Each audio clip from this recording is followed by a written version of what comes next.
What if I were to suggest that you play a key role in the awakening world? And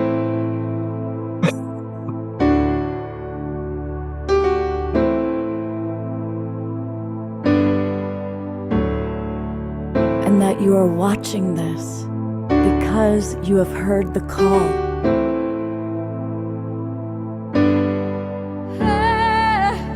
We can start right now by opening our hearts and minds.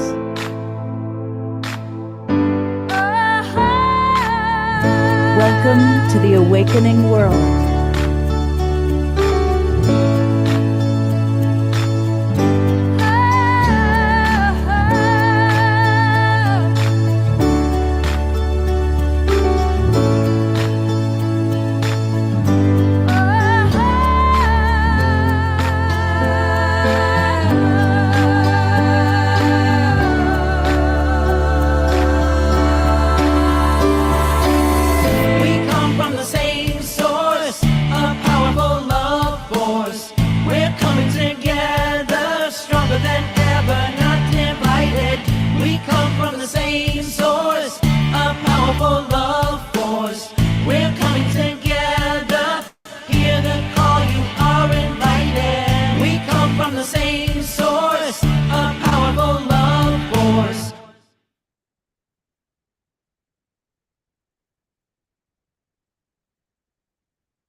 Good evening, everybody. Welcome to the Awakening World. I'm Love Coach Scott Katamas, and I'm excited. We have such a beautiful group of presenters tonight.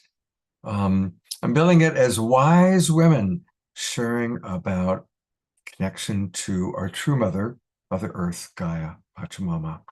And in a moment, I definitely will take a look at some of the messages that came into our chat box from our friends. But I want to let you know who we've got with us tonight. And leading us off will be Rhea Mana, whom we love and adore. And also coming back is Mayor Cromwell. And we have a new friend, Ashton Monea, and definitely one of our, probably the person who's been on the show the most, Tatiana Speed is with us tonight. And of course, both Desiree and Diara are here. No need to fear. Both Desiree and Diara are here. And most of all of you are here. So welcome. It's great to have you with us. And it'll really be, as we are getting ready, Earth Day is next week. And we've got a really special something happening for Earth Day, which I'll talk about a little bit later during our Global Peace Tribe announcements. But this is a good time for us to really start dropping in and tuning in. And to be honest, I kind of really was inspired when I knew that Rhea Mana could be with us. That's kind of what gave me the thought for the show, because she literally sings to the earth. She, of course, has the Songkeeper School that many of you have participated in. And her relationship to Mother Earth is just so precious and beautiful. So welcome back, Rhea. It's good to have you with us. Oh, thank you so much, Scott. What an honor to be here, and especially talking about this topic. It's your cup of tea for sure. Absolutely. And would you be willing to get us off to start with maybe an invocation and a musical offering? Absolutely. So when we are working with the earth, we are working with this field of coherence of which we're all a part. So I'd love to invite us to just take a moment and tune in together to connect in to each other's hearts and the heart of our Mother Earth. So let's rub our hands together. I love to rub the hands because all the energy meridians of the body run through the palms. The healing energy center, we have a healing energy center in our hands. And our hands are an extension of our heart. The heart is the seat of love and compassion, and our hands are the extension of that love into action. So we're saying, here I am available to be that conduit of love, of grace into the world. And then shake out the hands. And let's just close our eyes for a moment, connecting with our heart, connecting with our breath, feeling ourselves arrive into this here and now moment. and tuning in with our heart, with our beating heart, with the light within our beating heart. And feel the connection with each of us in this sacred circle today, this circle of hearts.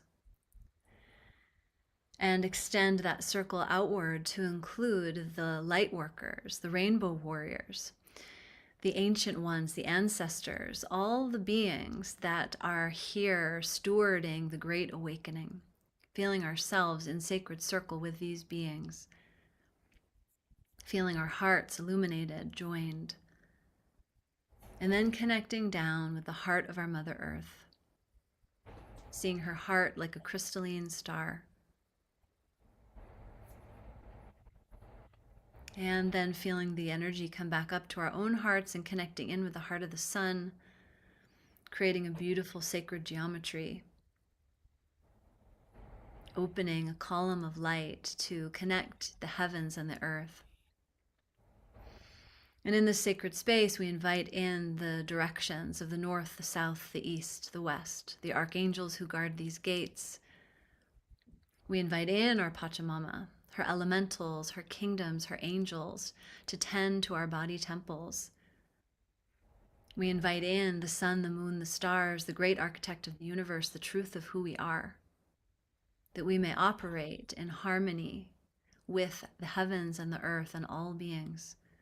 We cast a circle of protection around ourselves, inviting into this sacred space only that which is for our highest and best. And coming back to our hearts, connecting in with your own intention.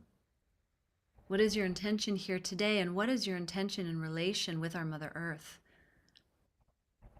Would you like to deepen your relationship, know her more?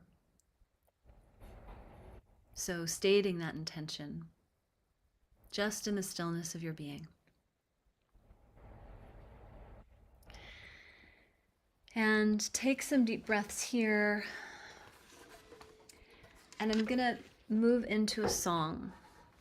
And the song is called Hollow Bone. And it's an invocation for us to step into that offering of ourselves as an instrument of peace of the divine. And in offering ourselves as this vessel, this vehicle for divine intelligence to flow through us, may we also name into the field that all is well. Because a big piece of working with the Mother Earth and honoring our Mother Earth is enhancing her natural principles of nature, which are all is well, which is of truth, of connection, of reciprocal relationship.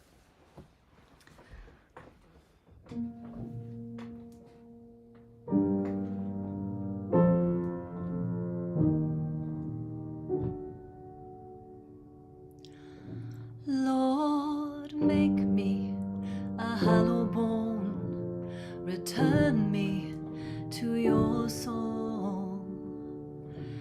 Sing through me the harmony that brings us to unity. Lord, make me a hollow bone, return me to your song. Sing through me the harmony that brings us to unity. Lord, make me a hollow bone, return me to your song. Sing through me the harmony that brings us to unity.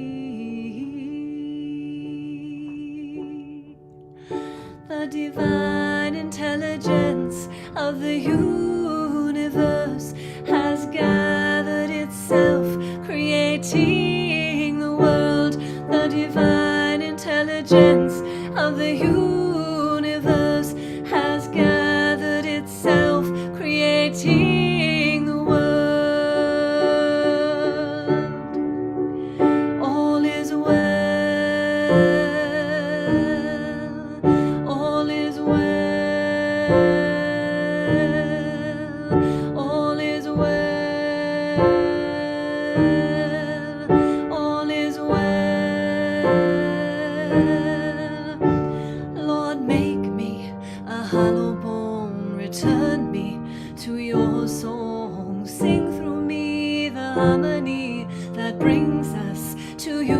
me, the divine intelligence of the universe has gathered itself, creating the world.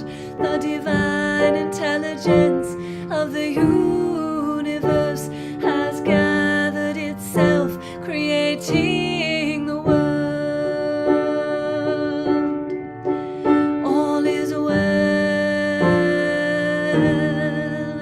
all is well, all is well, all is well. I go in the name of the Most High. I sing in the name of the Most High. I go in the name of the Most High. I sing in the name of the Most High. I go in the name of the Most High. I sing in the name of the Most High. Make me a hollow bone and sing through me. Make me a hollow bone and sing through me. Make me a hollow bone and sing through me. Make me a hollow bone and sing through me.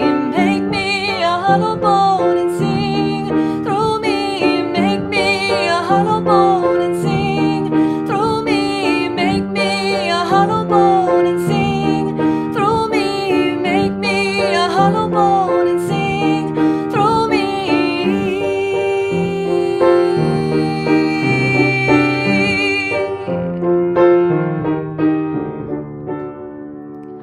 All that is remembers.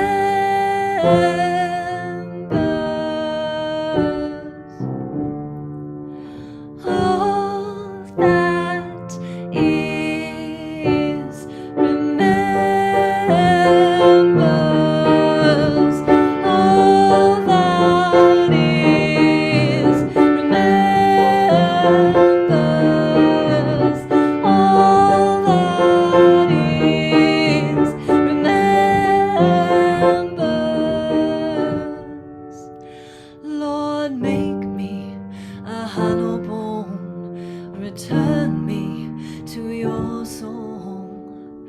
Sing through me the harmony that brings us to unity.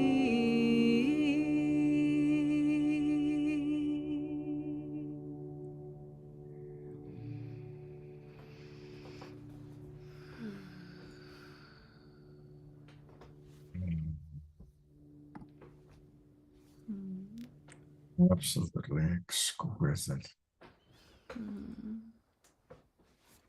Thank you. It's so important. I love how you sing it about being a hollow bowl. My mantra for 30 years has been, may I be a clear channel for spirit to flow through. And I think all of us in our own unique way, Desiree, I see, acknowledging, it's like if we can all learn to do that, and whatever analogy we want to use, to really let spirit or our higher self, our God self, flow through us and move through us. If we all, when we get to the place where we're all doing that, then we will be experiencing heaven on earth all the time. That's it. That's it. Yeah. Thank you for that, Scott. Yeah, go ahead. No, go ahead. Well, we're at this threshold point, right? This awakening world, this turning point in human consciousness. And many of the prophecies point to that. In the Mayan calendar, we've had the end of a 26,000-year cycle. We're stepping into a new 26,000-year cycle. Vedic astrology refers to the coming of the Sat Yuga, this age of peace and truth, and this time of universal consciousness where we'll have harmony across the world, throughout the world. And I believe a big piece of that is this unity consciousness, this we mentality. where there is a truth coming through the ethers, coming through the field, very much emanating through the ground beneath our feet, through our connection with Mother Earth. And that invites us into deep relationship with all of us as one being, one body. And so, offering that prayer of offering ourselves as this hollow bone tunes us into divine intelligence, which when divine intelligence works through all of us, then we are like pieces of a puzzle that finally got put together. Absolutely. Yeah. I would love for you to share kind of how you came around to start singing to the earth. How did that evolve? And tell us about that journey, because I think it's just so beautiful. Thank you for that, Scott. Gosh, we'll see what comes out of my mouth this time. Not in terms of how the journey goes. Oh, that's because you're a hollow bone. Speaking to the moment. Well, when I was a little girl, I fell in love with God. And I would sing to God at 5 years old and offer my food and my water and lived in the spirit of devotion. And I came into that through music. And my parents had just gotten divorced, and my dad got remarried to a born-again Christian woman, and they'd take me to these charismatic churches where it's just off the hook, the praise and gospel singing. And so I started singing to God from a really young age, but was conditioned to sing to this God outside of myself. And, fast forward many years, and I was in my first South American medicine ceremony, and I saw the shaman singing the healing to the people. And it was like this light bulb went off. Like I knew there was another way. I always knew that there was other things you could do with singing and song, other than you sing to God outside yourself, or you stand on a stage and you perform for a quiet audience. Well, now my world started to be expanded to see that you could actually sing a healing. And in that same ceremony, I was shown that I had a role to play in honoring the feminine, the earth, the water, the women, all things feminine. And I was like, what are you talking about? Like, I love God the Father. Like, I am Christian. Like, what do you even mean? And that just opened up this journey of subtle messages, subtle transmissions. In 2013, I started sun gazing. And I would go outside before dawn, stand with my bare feet on the ground, drink the energy of the sun through my body, and send blessings to the earth. I thought it was a great idea to kind of reset me before my birthday was coming up in a few weeks. Well, very unexpectedly, 10 days into that process, the earth started speaking back, showing me that all wisdom from all time was contained in the energetic field of the earth and in our energetic field. And we could tune in to that wisdom through building relationship through sending blessings to the earth, sending love, honoring the earth, acknowledging her presence, singing to the earth, of course. And that turned into this period of 5 years of receiving these messages, which I turned into a book, The Awakening World, The Return of the Divine Feminine. And then, kept on with my life, singing, teaching. I was a yoga teacher. I was doing events, do transformational life coaching, lead retreats. And then COVID hits and everything shuts down. So I'm living in the mountains of Topanga in Los Angeles. And I have nobody to sing for, nowhere to go. So in the morning, to do my morning prayers and songs, I would go outside, and I was surrounded by this beautiful landscape of mountains, and I would sing to the mountains. And after a little while of that, I was reminded deeply how much the land loves our interaction with it, how much the land loves our song. And it just inspired so much curiosity in me. I started studying ley lines and sacred sites and the geomagnetics of certain places on Earth. And I took a workshop with Freddie Silva in Sedona in person during COVID. It was so refreshing to be at an in-person unmasked workshop during that time. And even further inspired me in this course of singing to nature. Well, I was working an online job at the time, and I was feeling really strongly called to quit my job and to go sing to sacred mountains. Well, if any of you have ever had a kind of calling like that, or even an idea like that, you might say, well, this doesn't make any sense. You know, how am I going to support myself by singing to sacred mountains? I can't possibly do that. So it was 3 months of deep struggling with myself until I kind of got backed into a wall where the idea I had for how things were going to work wasn't working anyway. So I said, okay, well, what if I just listen to myself? Instead of trying to do everything to please everyone else, what if I follow this strong prompting? So that day I quit my job, and right away I was invited to lead a women's retreat in the Ko'olau Mountains of Oahu, Hawaii. I was invited to lead a private retreat in the Grand Tetons. I then went to the Chiricahua Mountains in eastern Arizona to sing to those mountains. I was in Sedona, and I sang to the mountains. And during that time, I received so much information, including the name of my program that I now teach, the Songkeeper School. And it's this journey of restoring the memory of who we are through singing to the earth, and how to sing to the earth, how to build that relationship with Gaia, how to sing to the water, how to work with ancestral healing, all through the use of sound and song. And so a very unexpected outcome of that, I didn't know what was going to come next, as often happens with the promptings of spirit. It's like in the tarot, the Fool card. You know, the Fool trusts, has his little satchel and steps off the cliff, and you don't know if anything's coming next. And so that's how I got, that was kind of my journey into this work. And, I've really seen through that time the capacity of singing to the land, how that connects us in with this field of responsiveness. Like, many of us, we may struggle feeling alone or feeling isolated. And yet when we step outside, there's a whole natural world that is completely listening to us, completely responding to us. Trees can move to touch us. The wind can blow at our request. The sun shines, rainbows come out.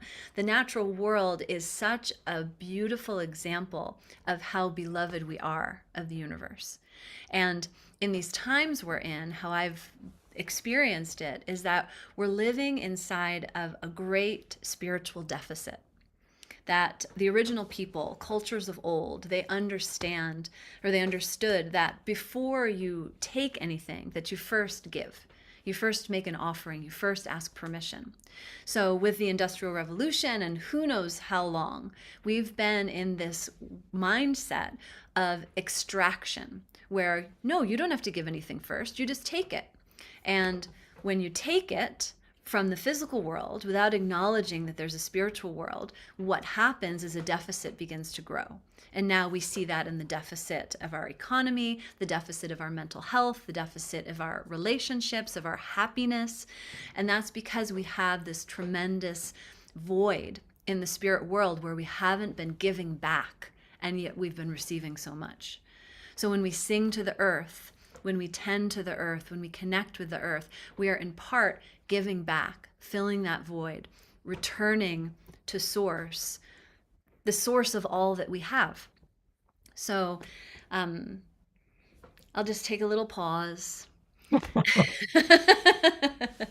I just love your story. It's so beautiful. And I just want to riff on, you followed a crazy idea.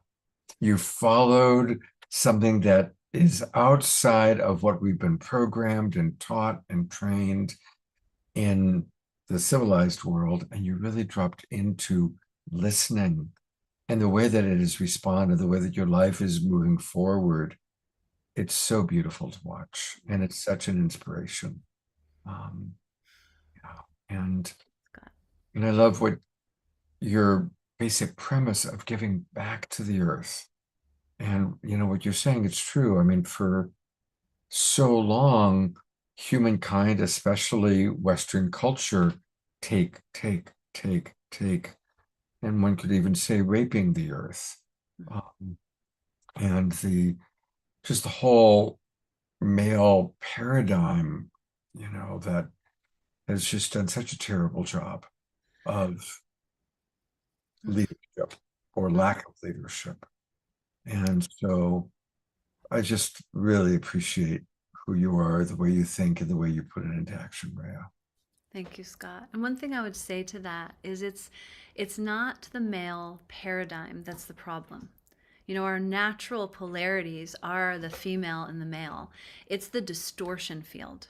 Yeah. And, you know, what's been coming through so strongly recently is I mean, in my classes, there's one of the classes I teach for the sun and for the masculine and Father God.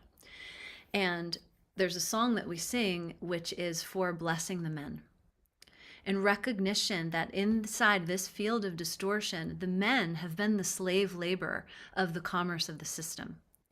There has been a tremendous conditioning put upon the masculine, and then we all suffer. So, you know, for us to come back to wholeness, we need the masculine and feminine. I mean, all of nature is the coming together of the masculine and feminine to create life. And Gnostic teaching, they say that it's the earth is this representation of the truth of creation, which is the Mother, Father, God coming together and creation being born out of that. So it's very dear and close to my heart that the fault doesn't lie with the men. The fault doesn't lie with the masculine paradigm. The fault lies with this distortion field where we've all been led astray. We've been led down concrete paths in rubber shoes where our feet don't touch the earth. And, you know, our eyes are seeing a computer screen more than they're seeing the light of the sun. So as we return to the earth, restore our relationship with her, the distortion field begins to melt away. The overburdening of our body with EMFs, with all these subtle frequencies, begin to wash away.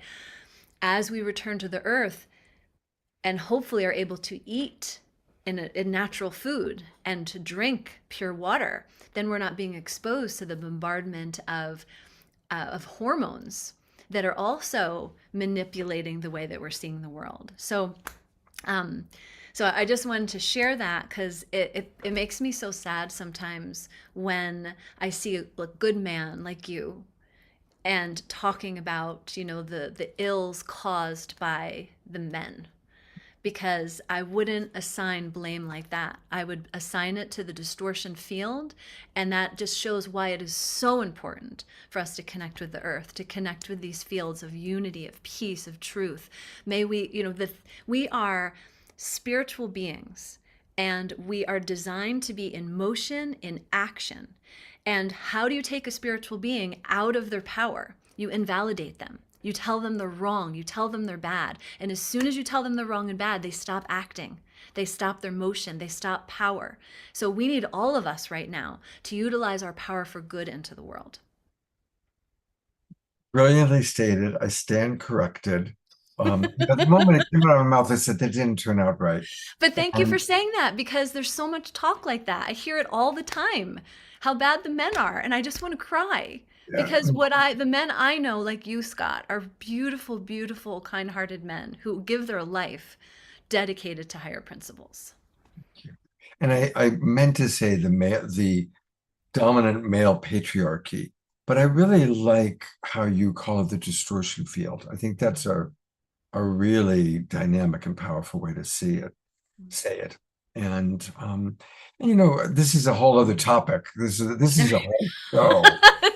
You know, because there is part of my awakening as a man I am part of that male patriarchy. I mean, I have a relationship to it. I mean, one could say we all have a relationship to it, but as a white privileged man, I do have a more significant relationship to it than say you do.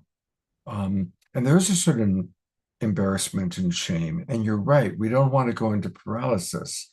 As a love coach, I'm always working with people, what's your self-talk? Because if our self-talk is self-judgmental, we trigger our reptile brain and we go into the freeze reaction. So you're right, we don't want to freeze, but there is a certain step of mourning the pain of the past. Anyway, there's all sorts of wonderful messages to you. We're going to go to your website in a moment, but I want to read some of the messages that have come in from our wonderful audience, all of which are kind of inspired by you, my dear. Diara writes, let's clear any shame while we take responsibility for what we are healing. Beautifully put, Diara.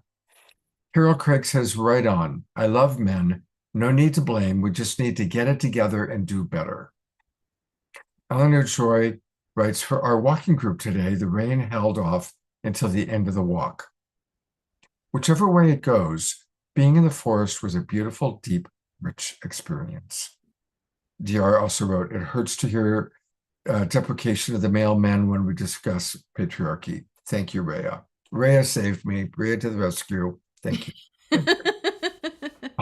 Reverend Jeffrey Colbrook writes, I am so happy to be back in my garden with spring breaking here in central New York.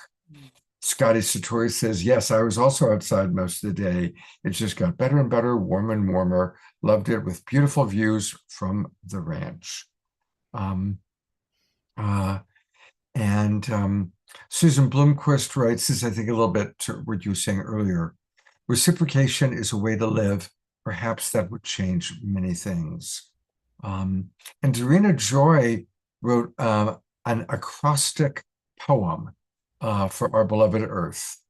So the acronym being Earth: embrace, activate, regenerate, transform, harmonize.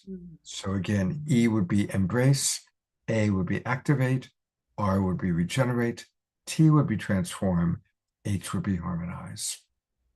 And then people just loved your music. Tatiana said, so beautiful. I love the prayer and invocation of the song, deeply resonant for me. And many, many comments from people appreciating your beautiful music. We actually have a question. We're already over time. Sorry, kids, it's going to be a longer show because we've got 6 amazing women. But here's a good question from Thomas. What is the source of the distortion field? That's a great question. I think more importantly, what is the source of the natural law that comes from the divine?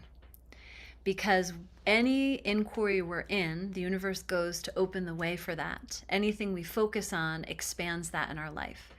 Right now, that's part of how the distortion field lays its claim, is it's very confusing. So we're all trying to figure out what happened and why did it happen? Where when we can look to nature, nature is whole, it's complete. There's no question about that. So I would invite us to look to the source of truth, where we can feel it under our feet, where we can experience it through human kindness, and then the distortion field fades, which is ultimately what we desire. We're not combating anything here. I just love the way you express yourself.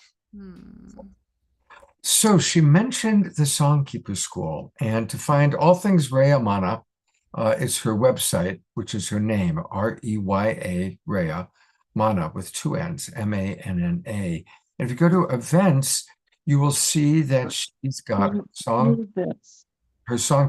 Just a little bit from. People, please mute. Everybody needs to be muted because we don't want to hear anybody other than what we've got the spotlight on. So when is your next Songkeeper School? Oh my God, it just started. We just started one. This is a very special cohort where we are singing to the lands of the UK, Europe, and the Middle East. And we are singing to restore the holiness, restore the sacredness to the ground beneath our feet. So the land holds story, the land holds memory. And in these places, this energy has been so highly charged for so long. And so we're singing the light, we're singing the purity into the land using the ley lines of the earth. In particular, there's a ley line that runs from the tip of Ireland through the tip of England, through France, Italy, Greece, Turkey, right to Israel. It's called the St. Michael ley line, and it's marked with temples or monasteries to St. Michael all along it. And St. Michael's depicted as this angel with a sword standing on a dragon, defeating it. Interesting that another name for ley lines, the energy lines of the earth, are the dragon lines. What we know is that many of these sacred sites, these places where there's a crisscross of the energy lines of the earth, they are powerful portals. They're power portals that have been taken over by each conquering civilization. The pagans built a monument, then somebody came, conquered them, built a monument on the same spot, so on and so forth. So some of these energy lines have been taken over to fuel certain agendas, certain stories. So we're singing to those energy lines. We're singing to certain locations to pour light through the planetary grid to liberate those places where the energy may have been stuck. We're singing to our own ancestral lines to liberate those places in our family story where there may have been abuse and trauma. So it's very potent work that we're doing right now. And just for 8 weeks, we just started. If anyone would like to join us in singing to the earth, every person who's added expands the field exponentially. Wow. Thank you so much. And again, to learn more about it, go to the website. I'll put it into the chat box one more time. We're going to have a whole panel conversation, a roundtable conversation later on in the show. So we'll get a chance to get more Rhea Mana then. She's also going to do another song for us after the Global Peace Tribe announcements. Rhea, thank you for getting us off to an amazing start. Thank you, Scott. God bless you.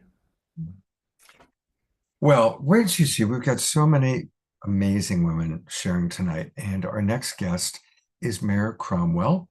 Those of you that are regulars have seen her on the show before. But for those of you who are new to Mayor, she is the founder and director of the Great Mother Love Way. And she has dedicated her life to this incredible work. She has studied with Native American teachers for 26 years, along with many other spiritual mentors. Several prominent Native American elders have confirmed Mayor's rapport with Mother Gaia. And she also has worked with cosmic shamans, who again have confirmed her relationship with Mother Earth. She's also going to be sharing with us about something happening on April 22nd. It's a big live event on the Washington Mall. I'll let her tell you all about it. It's the Thousand Goddesses Gathering. Mayor, just like Rhea, you are someone who has a very beautiful relationship with Mother Earth Gaia, and kind of a similar question that I asked Rhea. I'd love for you to just give us a little bit about your history. How did you go from whatever way you were raised into who you are now? Well, first of all, thank you for having me, Scott. It's always an honor to be here with you, with everybody. I love listening to you, Rhea. It's fascinating what you do. All of our work is different, and there's so many different ways we can serve Mother. And so that was fascinating to learn about your work. My journey with Mother, I call her Mother Gaia, really started, like, I see it as my soul contract. But having said that, I named my first cat Mother Nature when I was all of 9 years old. And then I became a park ranger out west in my early 20s and in the Grand Canyon in Alaska. So I've always had a really huge devotion and love of nature. I got a master's in natural resources, was into environmental education. And then what happened was I fell in with a Cherokee teacher and was an apprentice to her for 14 years. A year after she and I parted ways, I was diagnosed with cancer. And I had already started to get to be good friends with an Algonquin medicine man. And he had gotten a specific request from Mother Gaia, or Gaia, that the two of us do a ceremony together for her, just the two of us. And she said to him at the time, because she had been communicating with him for years, it was very tight communication, still is. She said this was going to be healing for her, for the two of us to do this. And I didn't know what that meant, but when he contacted me, I said, yeah, I'll definitely be there and do that. And little did I know that 3 weeks later, or 3.5 weeks later, I was going to receive a cancer diagnosis for lymphoma. And I knew I wasn't feeling well, but at the same time, I didn't know it was going to be that drastic. But I knew I had to be there at that ceremony. So I drove a number of hours north of where I was in Maryland to the edge of Pennsylvania near New York State. And we met and did this ceremony in a forest And the details of the ceremony aren't really that important, but what is important is he said to me, I'm going to be bringing Gaia's energy and consciousness into your energy body, but I don't know how you're going to disconnect afterwards. And my response was, I'm not concerned because I know my life is to serve Mother. I already knew that.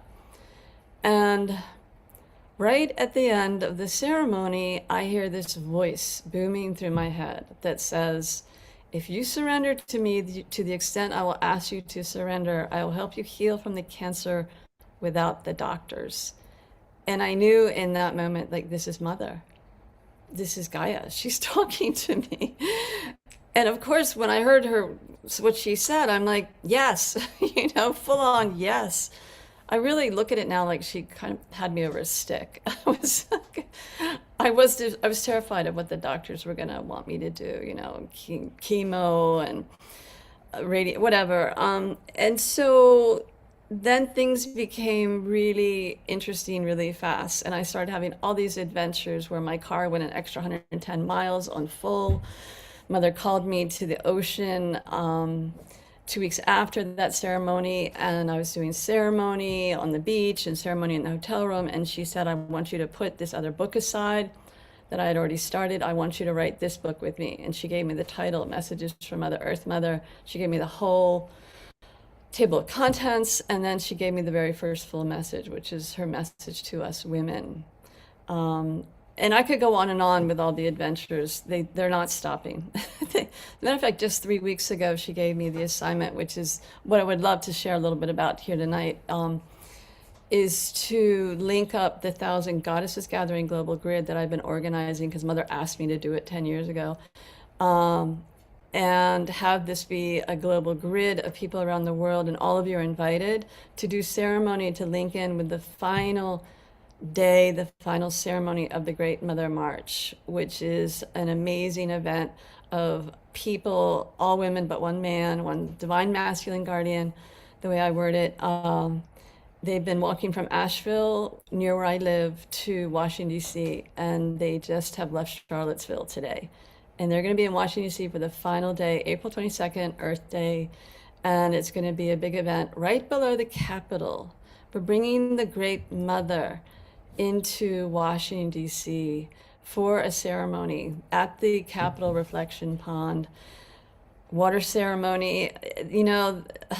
This is big. At this time and age, this is big. Yeah. You stopped in the middle and you took me by surprise. This is beautiful. I guess you didn't know that story because I've been on the show a number of times, but literally I consider myself a humble servant to Mother. I have completely and totally surrendered to serve her. The Lakota hollow eagle bone, as you've already discussed. I never know what Mother's going to ask me to do, and I'm in conversation with her all the time. And I'm working on my third book of communications with her called Gaia's Web of Love. The second one is called The Great Mother Bible. I really balked when Mother gave me that title because I'm like, Mother, I can't do that. This is like the word Bible's in this title. A great, no. And she just kept on saying, you're the one. And it just started, the messages started coming in. First from the Great Mother, who is the Mother beyond Earth, who I call now the great to meet you, Mother, sometimes when I'm playing around. But there are many mothers here in the universe, and we have our planetary caretaker, who I call Mother Gaia. And then there are many, many divine feminine ones in the form of, goddesses in various belief systems around the planet. And I could go on and on there. So I don't just work with Mother Gaia. Mary Magdalene, I work closely with, and she asked me to do initiations for her. It's like the divine feminine is, how do I put this? I've surrendered to Mother Gaia, which means surrendering to the divine feminine in the greater gestalt of the divine feminine, I would say. And I love the masculine, the divine masculine. And I pray for the healing of the wounded masculine, which is how I phrase it. When you let's talk about your communication with the mother, because you say you talk to her all day long. How is that? Like, is it you're imagining what she says to you? Do you actually hear a voice? Tell us about that. It varies. I hear a voice. Sometimes it's incredibly clear communications. Like I just put a newsletter out a few days ago about how I'm really resisting doing this ceremony in Washington, D.C., because I've been asked to co-lead the final ceremony. I've gotten really sensitive to energy, and Mother and I had this conversation, and Mother said, now you need to put this out in your newsletter. Tell the people who follow you, who like what you do, how you're struggling right now, and yet I have your back. So a lot of times it's very clear. Sometimes it's ripples of energy running through me when she really likes what someone's saying to me that is really in sync with her, in alignment in a beautiful, beautiful way with her. Um, Sometimes it's like little breadcrumb suggestions that I'm hearing, like, I'll be driving along and I'll have some extra time and then I'll be like, well, do I got left or right, Mother? And I'll just get this go right. And next thing you know, there's an adventure waiting for me and someone I'm supposed to meet that I had no idea I was meant to meet. So an example is yesterday morning, I'm getting dressed. I'm not really awake. I'm doing my walks every morning. And I was told to put on my sweetie's Harley Davidson t-shirt that he gave me that's really old and soft and baggy and it's orange. And I thought, oh, I'll just put that on. I don't really know why, but I'm just going to put that on because that was the guidance. And little did I know that when I went down the lane and talked with my neighbor, ran into her, she's like, oh, my mother just passed 2 weeks ago and it was really sudden. And this poor woman is crying and I'm hugging her. And she goes, my mother was a huge fan of Harley and her favorite color was orange. Wow. And I'm like, okay, Mother, you wanted me to put that t-shirt on, didn't you? Yes. Yeah. Lorna Sass is asking, can you tell us more about how Mother healed the cancer? Oh, yeah. Well, okay, total honesty here.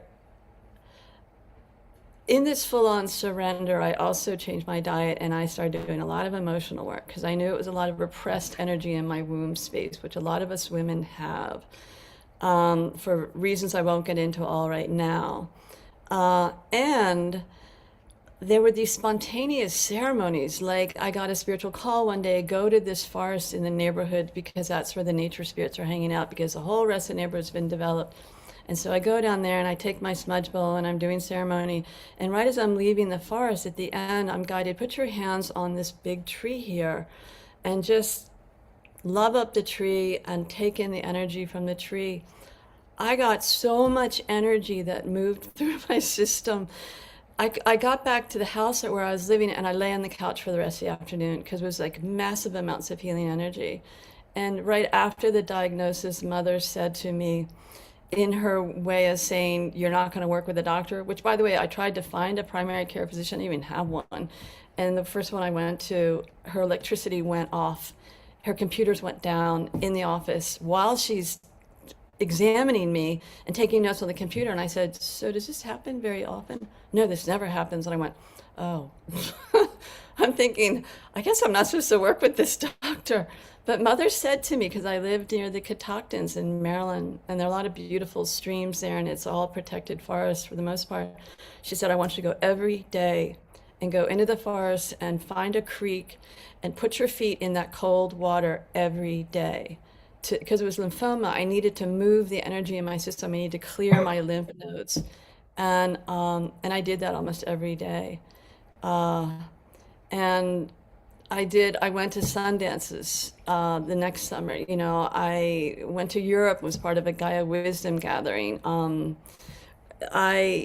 I just followed Mother's breadcrumbs. She's like, now you're doing this and now you're doing that. And one time, like a medicine man came to visit me who happened to live near me, and he was concerned that I wasn't going to the doctors because he knew what my situation was. And he walks in the door, and I say to him, Ben, your ancestors have been here all morning and they want to do a ceremony, and they really are interested in you doing this with me. And he freaked out because he was terrified of his grandfather who had passed like 10 years before, and this guy's this husky, big, American guy, a Native American guy. And it just was wild, and it still is wild. Wow. Wow. Well, there's much more to learn. I want us to get to what you're doing with the Great Mother's March. And so, first of all, everybody watching on Facebook and YouTube, the website you definitely want to go to is 1000 goddesses.net. You can learn all about Mare and the work that she's doing. It's a beautiful website with a lot of information. But of course, the big thing that's happening is next Wednesday, April 22nd. Of course, it's Earth Day. I like that you've renamed it Mother Gaia Love Day. I really like that. Tell us about the Great Mother March, how it's happening, and when people register, what happens next? So, thank you, Scott. Yeah.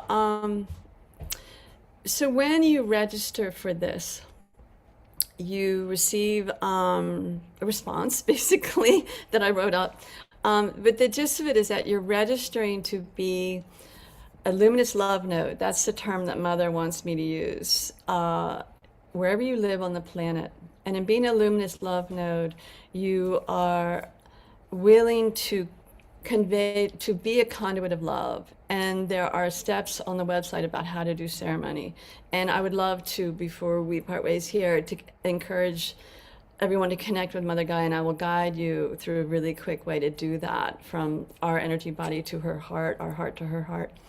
But when you join the global grid, you are helping to form a really powerful unified field of healing that ripples across the planet. This will be the 10th year I've been doing this. It's based on the Tibetan prophecy that when 1,000 goddesses or Tibetan Taros unite, it will shift the tone of our sacred earth from fear to compassion. And energy is so powerful. When we link in our hearts, as you know, probably Scott, really well, and many people listening here, and when we do ceremony in particular, and ceremony to me means calling in our spirit teams, even if it means just calling in Mother, Father, God, and your ancestors, and Archangel Michael, and connecting with Mother Gaia in our heart, you become a conduit of energy, but you're also calling in these spirit teams who are really powerful. And they amplify the love field, the healing energy field. And so, again, I've been organizing these for 10 years, and this global grid in particular is to manifest a unified field again. And by the way, this is the form of subtle activism, because there's evidence of people meditating together and changing the energetics of where they are so that violence goes down. But this particular one is to really amplify our love for Mother Gaia, calling on her love to come into us, into our energy bodies, into the field, and then really focusing on Washington, D.C., where these incredible people have been walking for 32 days by the time they arrive in D.C. next Wednesday.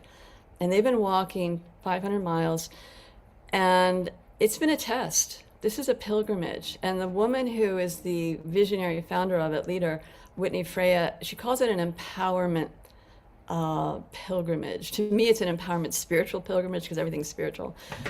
But she is phenomenal. And she got the message from Mother a year and a half ago. And the message was, I want you to organize the Great Mother March. And part of it is to, and she even heard very clearly, I want you to make me more visible. Because we grew up with the Great Father, most of us. I was raised Catholic. Most of us grew up in an Abrahamic religion, most of us. The Great Mother didn't exist in our worldview, but she never left. She just disappeared. There are all these ways I could talk about that, but I'll leave that aside right now. Well, beautiful. And a little bit later on the show, I would love for you to lead us through that experience. Be honored. And a reminder, everybody, that if you click on what I showed you before, click Get Tickets, and then you can donate whatever you want to donate. I like the idea of the 22s. So I'll go ahead and do that in a moment. Oh my But gosh, Scott, thank you. let's And the all funding, sorry, the funding coming in is going to be split between the Great Mother March and the Great Mother Loveway, which is my nonprofit that's behind the Thousand Goddess Gathering Group. Yeah. beautiful. I'm putting into the link register here. Let's all register, everybody. And you can, if you don't have much money, you can put in $2.22. It doesn't be a two thing, but I like that idea. So there are where you can get tickets. And I And want to also add, Scott, if people have a hard time with the registration, just go to the contact page on the website and just send us your location and we'll put you on the map. beautiful. So let me go Yeah. back and I'll see if I can find where that is to show people. Um, Here we go. So real quickly, show us where do they go if they can't register easily? See, there's a contact right at the top, right? Just Yeah, go right there. Yeah. that's easy. Okay, great. All Thank right. you. All right, everybody. Please, everybody, let's all support this. This is so important. And thank you, Mayor, and we will see you in a little while. I'll be back. Thank you, Scott. We have so many amazing people here tonight, including all of you who are watching. By the way, I've been enjoying watching Diara go nuts over Mayor's presentation. So I think you've got a new fan in Diara there, Mayor.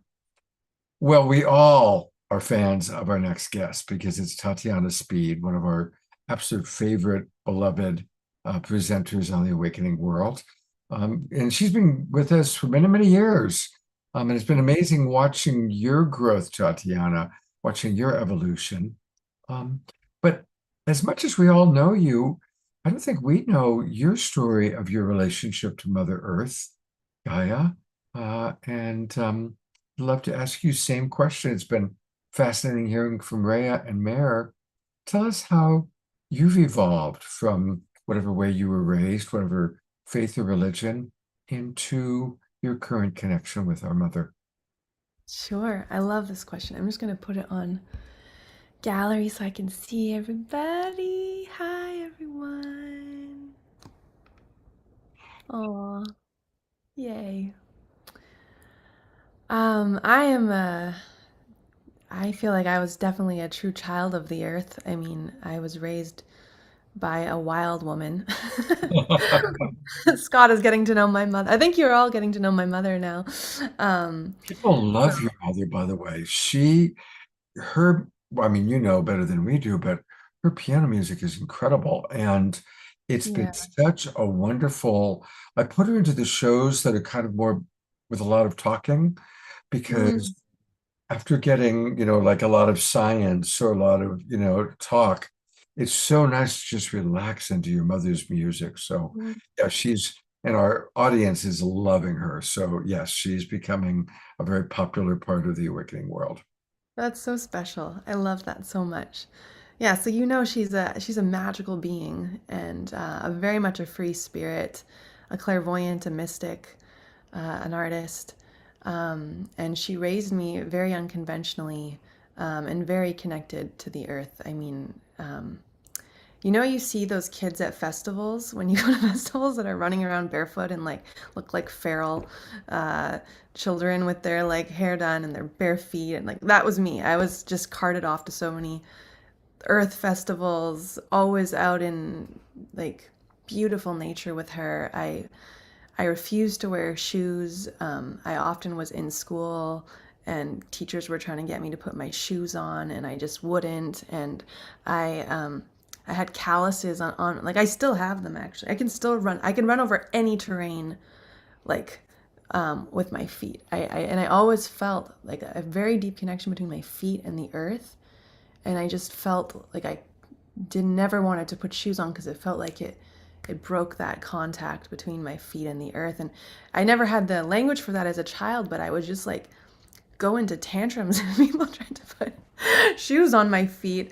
So I was, yeah, definitely a wild child. I had a flute and I used to like climb these really tall trees with this little like flute I had, and I'd be at the top of these trees playing. And I used to feel very magical because no one could tell where the sound was coming from. People would just hear this like wafting flute through the forest, and I used to, I don't know, be very entertained by that. But yeah, I felt very elemental. I was very connected to like the elemental realms. When I was really little, I would always be seeing fairies and the elemental spirits of the forest. And yeah, and I remember my family has a farm, and there was this like one place in the farm, it's very sacred to me still, where I had all these experiences with fairies as a really young child. And there was this like one fairy who was like the fairy queen, and she guided me a lot. And then when I stopped seeing her, like, because when I was little I would like see her, then I lost that ability, but I still like felt her. And I would pilgrimage to this spot all through my childhood, all through into high school. I would always go and pay homage to her. So felt very connected to the earth and to nature, always, always. And definitely like very connected to streams, waters, trees. Yeah. So I feel, and then I remember like the devastation I would feel when I would see like a clear cut. That, and it's interesting. It's like I had to numb the heartbreak of that because, yeah, there was a lot of trees that started to get cut down around our family farm, and at first it absolutely like devastated me. And I think the pain of what's happening on the planet, I've almost had to. I feel like now with the tools I have, I'm able to approach the heartbreak, but when I was little, I just felt rage and heart and like devastation. And I even remember like my grandpa cutting down one of the trees I used to climb, and like I just sobbed and sobbed. And so I was very sensitive and really felt, yeah, I could feel every tree. And yeah, so yeah. And actually just recently my grandpa actually clear cut a bunch of the forest on our land, and I mean, that was I'm still grieving. Like yeah. So yeah, I have a very deep connection to the earth, and everyone who spoke tonight has touched me so deeply. So sweet to be here with similar sensitive souls who feel this earth connection. Yeah. I have a question for you, a little different than I've asked the others. How do you manage staying optimistic and inspired given what's going on in the world that is so antithetical to your values, to who you are, and how do you manage that? It's hard. I mean, I was actually on a call with Kadi J earlier this morning, and we were talking about faith in troubled times. It's going to be the topic of what we share when we're on our show in 2 weeks, Scott. Yeah, I think it's faith that somehow there is a higher hand working through us all and working through this planet, and it's my connection to source and to love and to trust that I'm in this path that I'm on, that all of us are on. Yeah, I think it's because when I sit in meditation, I can feel such exquisite, poignant love, and I feel the feminine really rising right now, and her coming into her power, and her, I loved the two speakers before talking about, this journey from the Father God to bringing back the Great Mother. And I see that happening like wildfire across the planet, that we're making this shift to the Mother again. And that gives me hope. So my faith gives me hope. This journey with the feminine rising right now gives me great hope. So many brave souls on this earth give me hope. all the people on this call give me hope. The love in my heart gives me hope. Like, I mean, I don't, yeah, I feel, yeah, that there's great suffering in this earth, and it's softened by the great love that's here. Mhm. Uh, just looking ahead, 2 Wednesdays from now, 2 weeks from now, we're going to have a special show. Tatiana and Khadijah are coming in and they're collaborating, and they're going to create a combination of meditation and music and other magical things. And the topic that they've come up with is faith and trust in troubled times. So that's going to be 2 weeks from tonight. So I'm really looking forward to seeing what the two of you create. I love the marriage of different people that that we have on the show. So it's gonna be really exciting to see what you two create. It was so fun. We got on a call today, and it was like immediately, like the download was just like right there. So we're very excited to share. I think it's going to be really powerful. Beautiful, beautiful. While I've got people's attention and we actually are talking about upcoming shows, I should mention everybody, next week's shows are going to start at a different time, just for 1 week. On Wednesday night, a week from tonight, April 22nd, instead of having a traditional Awakening World show, I'm going to direct everybody to tune into the show that Reawakened Andrew and Ben Bowler and everybody have put together. They've put together a really powerful April 22nd Earth Day show. And when I saw that put together, it was like, hey, let's just direct everybody there. And I'll pull up the posters real quickly and look at how many of our friends are on the docket. Of course, our beloved Kristen Hoffman, grandmother Shirley Barclay, Jonathan Granoff, who's brilliant, Fumi, Chief Phil Lane, David Young, Dana. All these people have been on our show, and they're all lovely souls. So next Wednesday night, it'll be a different Zoom room link. I'll send it out in an email, but instead of the Awakening World at 6 o'clock, we'll all be tuning in and watching this show at 4 o'clock. And then that same week, Saturday night, April 25th, we're going to start also at 4 o'clock because there's a big tribute with Gary Malkin and many of our friends for Michael Stillwater, who passed away that evening, and I didn't want to compete with that. So I'll send out an email with all the details, but put in your calendars 4 p.m. for next Wednesday, Pacific time, 4 p.m. for next Saturday. And then we'll go back to our regular 6 o'clock after that. Tatiana, would you bless us with a Tatiana song? Yes, I would love to. I would love to. I'm going to put you back on gallery. So I've talked about this a few times on this show, but in my 20s, I always was very connected to the earth, but I feel like my root chakra got disconnected from the earth, and I spent my 20s, I feel like, hovering above my body, quite disassociated and very dysregulated, and it was causing a pretty dramatic burnout. And I felt like I think this is what can also happen in spiritual circles and with certain spiritual practices, is that it can unground us. And even though I was doing a lot of spiritual work at the time, it was almost like going in the opposite direction that I needed. I was like all into the ascension. And then the more my body felt sick, the higher up I tried to go to leave my body. And that is just completely destined to fail.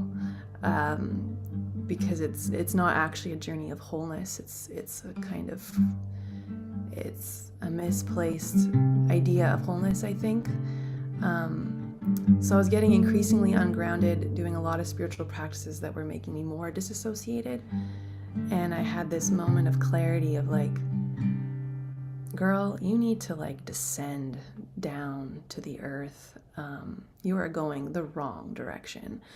And this is about making wholeness. And so, so this song became kind of a prayer to the mother to like bring me back down.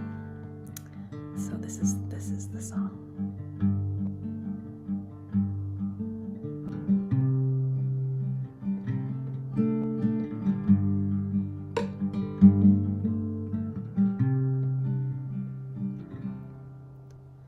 Mama, won't you take me back down? Take me back down to the ground. Mama, won't you take me back down to the ground?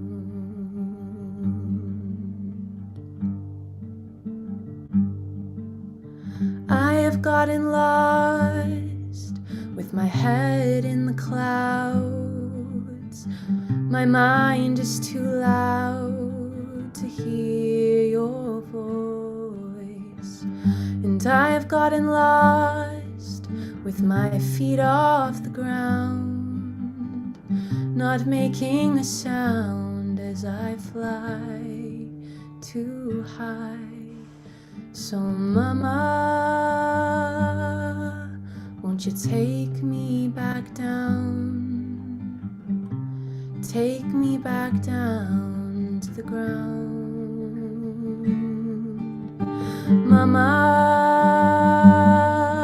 won't you take me back down to the ground?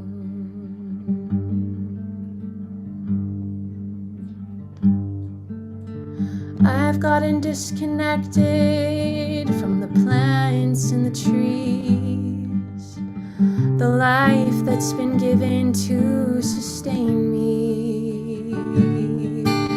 And I've gotten lost from what is wholesome and pure, so lost and confused and unsure. So Mama, won't you take me back down? Take me back down to the ground. Mama, won't you take me back down to the ground?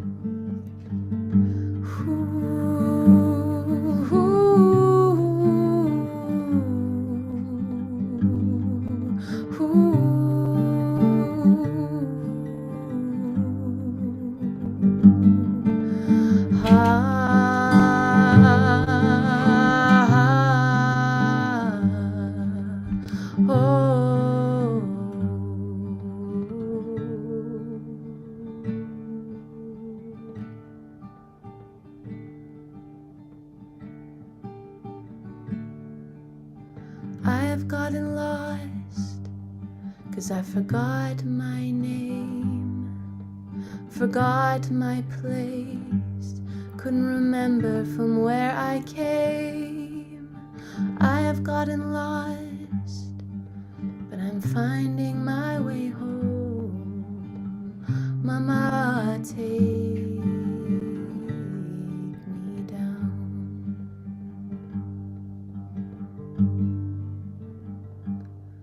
Perhaps as we sing this song the chorus one more time, just imagine your own root system extending from your tailbone down into the center of the earth. Let your belly soften open to the ground beneath you.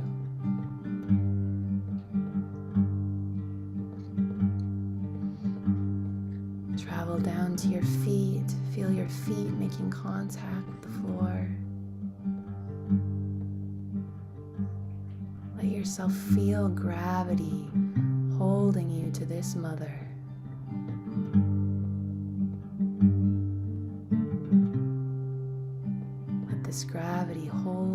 this mother. Let the weight of your body rest on her, coming down from the mind, down from the frenetic hustle of this world, into the slow, deep, grounded, rested love of her.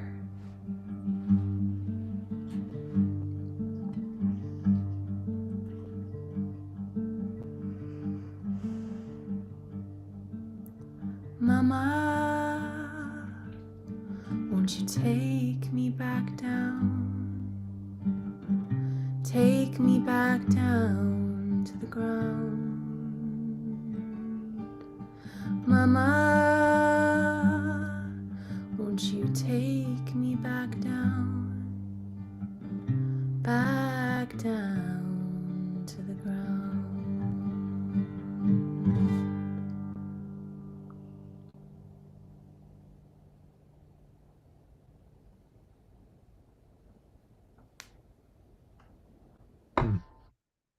Back to gallery view for a moment, just to send beautiful love and appreciation. What a beautiful song. And it's so lovely knowing the connection of those words, those lyrics to your journey and out of your body for so long and coming back into your body. It's beautiful to know that. And I see your upcoming partner, Khadijah, is with us. Welcome, Khadijah. Yay. There's all sorts of wonderful comments that have come in, Tatiana, that I want to read to you. And then we still have another amazing presenter. DR writes, wild child, yes. Susan writes, Tatiana, I still only wear shoes when absolutely necessary. I'm glad to know there are some barefoot comrades in this chat. the barefoot sisterhood here. Yeah. Carol Craig writes, grounding is connecting with the ionic magnetism of the earth. I buy leather-soled shoes like moccasins so I can connect to the earth. Mayor Cromwell, who of course just spoke, says, Tatiana, you are so connected with the nature spirits. Wow. Eleanor Joy sharing a beautiful story about attending a camp retreat and a 5-year-old child who refused to wear shoes. Beautiful story. Carol Craig writes, I like the idea of the galactic family watching over us. Absolutely. Scotty Satori writes, this is such great wisdom, Tatiana. I will remember that and remind myself every time I see something that angers me. Bonnie Russell writes, you give us hope, Tatiana. And Carol's all excited about seeing you and Khadijah's program together. Mayor, now speaking, I think, about your music, writes, this is so beautiful. Susan Woldridge writes, such beauty. Lorna Sash, Tatiana sings like an angel. Ayada, Tatiana, thank you. That was so deeply soothing and nourishing. It's been a very hectic day for me, so I drank it in. Dia Therese writes, I so resonate with everything you were saying, Tatiana. From no shoes and at one with dirt in the trees. My heart is wrenched as trees are even limbed. And she actually was a logger back, made her living in that back in the 70s. So she's experienced both sides. Jerry Anderson writes, some people disconnected with nature don't realize there's a time to plant and a time to harvest. I lost 3 trees in my forest that were too old, and I could have harvested, and instead the winter storms fell them. Forest stewardship has both sides of the cycle. That's a beautiful point to make. Thank you. A reminder, everybody, that you can find all things Tatiana on her website, which is her name, TatianaSpeed.com. And of course, she's got this beautiful new album. If anybody has not purchased Lullabies for Adults, it is the most wonderful way to wind down at the end of the day and prepare to just go into the rest mode. It's absolutely beautiful. We've played this video before, but play it again. It's so gorgeous. And you've got a new retreat coming up? Yeah, just scroll down a little further. There Yeah, it is.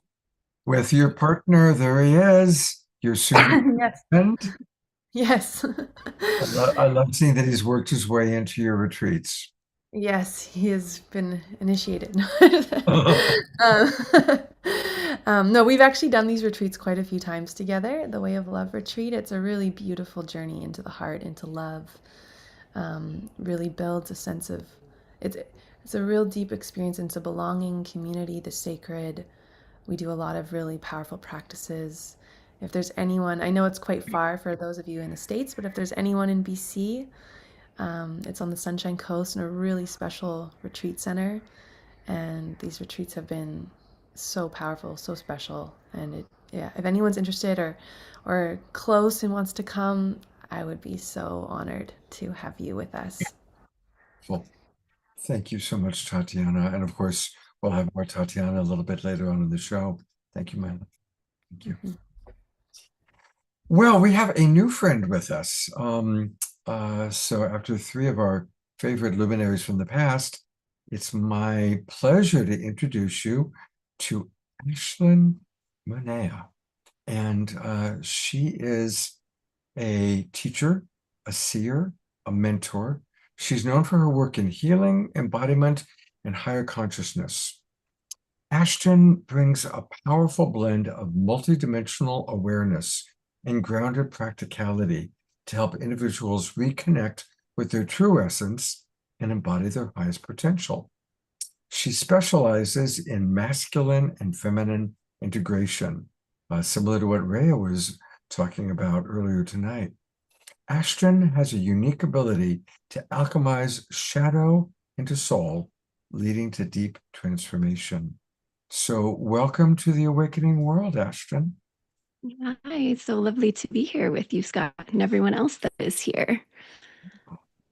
Well, since you're brand new to the show, I would love for you to share with us, tell us your story.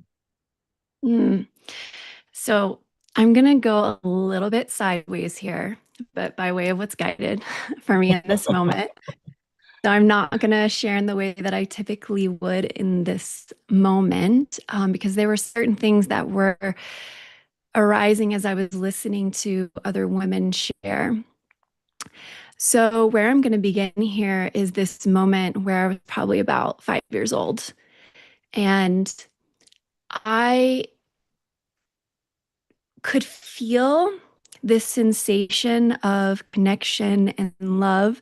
And now, also, what I know is this deep connection with what I call the original mother, like the original source of all of creation, the original womb.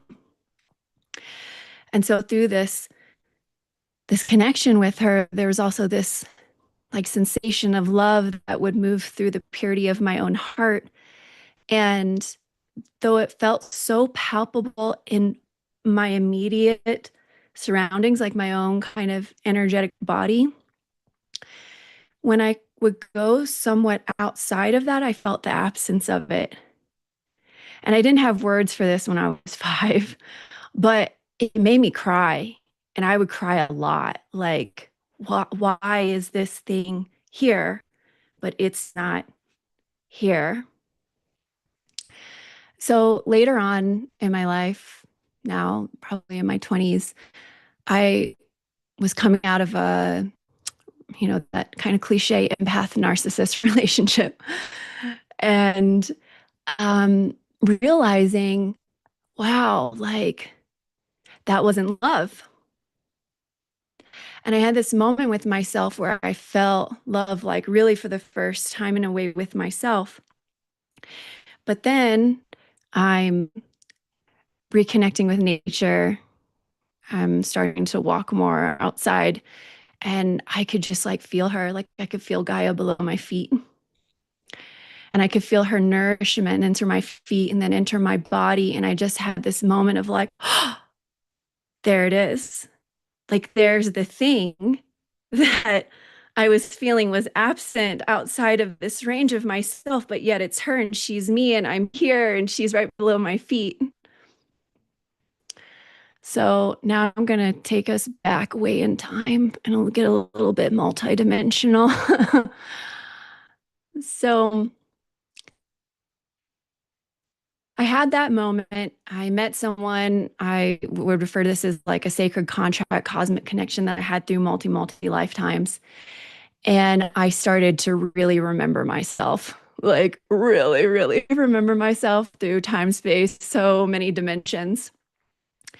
And one of the things that I've learned is that as a soul, one of the things that it's really like the core thing that I'm known for and what I do is I'm a restorer of planets.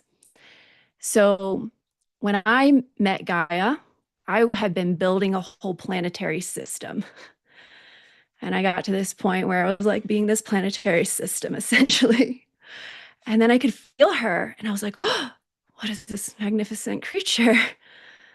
She had something that was so unbelievably special and I could feel it. Like the potential that was coming off of her was like astronomically palpable.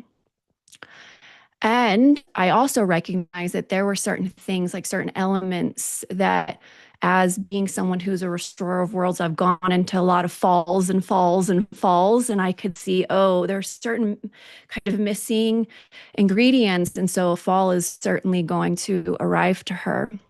But her potential to alchemize this is the highest I've ever seen. So, of course, as a restorer of worlds, arriving to her was like, this is like the gold, right? This is like the grandest opportunity possible. So I kind of traveled around the Milky Way galaxy. I'm code collecting. I'm doing all of these things, and I'm arriving to her. And now, in this moment, I'm in what I would refer to her as firmament. And so it's like her healthy, whole, healed, energetic body. And there were a lot of high harmonic beings that were there with me, you know, dragons, angels, etc. And we were like all so connected. And then the fall came. And so it's like almost like a, right, like a boom on her energetic body. And I describe this almost like it's like shattered glass. It like takes her divine level architecture out of place and it shatters in a way. And that's where a de-evolving portal, which is more extractive rather than life-giving, forms. And then you might think of like the fall of the angels falling from the firmament. Well, this is what this is. And this is a part of my own multidimensional memory that I've come back into contact with. And so I remember falling to earth. And at the time I was a dragon.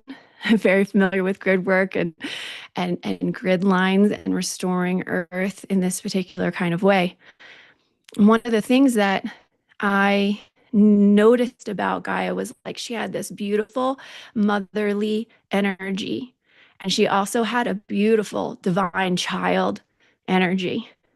But something that was not fully complete yet was the solidification and containment piece, the actual protection and a strengthened structure that comes through the masculine element. And so this is, to me, a part of like the lesson is really returning to this state of wholeness that anchors in more deeply the masculine essence. I think that sometimes people confuse patriarchy as like we have too much masculine, but it's not. It's the absence of masculine. It's like, okay, we have too much wounded masculine, maybe, not exactly the aligned masculine that we really need to come into ultimate forms of wholeness. So in this fall, then I arrived to Earth, and you know, when I'm 5 years old, I'm feeling this like absence of this thing, and now I know it's a part of what I'm meant to bring here onto Earth as a restorer of worlds. And Rhea was talking about making an offering to Earth, and I would say that probably everyone's here is an offering to Earth, right? Our very being is an offering to Earth. The ways that we commit, the ways that we listen, the way that we take leaps of faith through the unknown, the ways that we bring certain things here, that even maybe we're like the one to bring it here, like certain combinations of code or wisdom or experiences through time and space and our own soul's lineage, like on earth and beyond earth. These are things that, we're here to ultimately anchor in. And so this connection with Gaia, like, just love her so much. I just love her so much. I feel it through things like devotion, which I define as love and motion. And I feel it through these like kind of soul contracts that I have with her in this mission of restoration. And I think that many of us here likely we would resonate with that. I kind of think of like a soul contract in a way that I might have experienced it with this cosmic connection, for example, and the love between us was so profound in that way that we've made these deeper commitments to ourselves and to each other and to this world, to a greater, grander humanity, to Gaia herself, and even her own restoration being having really strong ripple effects out into the galactics and beyond, relative to, for example, addressing these falls that have happened in different spaces among the galactics. Oh, one moment, because I'm just bringing it down. Take your time. This is lovely. Thank you. And so, when we're arriving to Earth, and I know, for example, if you're more maybe like starseed oriented, it sometimes can be very difficult to be here. If you're really, really pure-hearted, it can be very difficult to understand some of the atrocities that happen on Earth, and therefore it can be a little bit hard to be here, maybe a lot of it. And sometimes that means that we might seek safety dependent on our own composition, where what Tatiana was sharing, for example, like the ascension piece, like, okay, I'm going to go up and out because it feels a little bit maybe safer in that moment. But our duty is to anchor in the things that we are, in the like our true path, our true self, our true purpose, which is a big part of the work that I facilitate. And in that, we bring so much more to Earth, like things that potentially are not currently here in this dimensional reality, not to the concentration that we really need it. And so getting into the body and really bringing down our awareness, like even beyond the mind and into the place of the heart, where like the codes of our own soul really arrive. And if you're a womb-bodied being, down into the womb, and then from heart or womb down into the roots, and then planting the seeds that were meant to really plant here so that they can live and exist and truly manifest, like manifesting a whole new physicalized new paradigm that we get to share here together.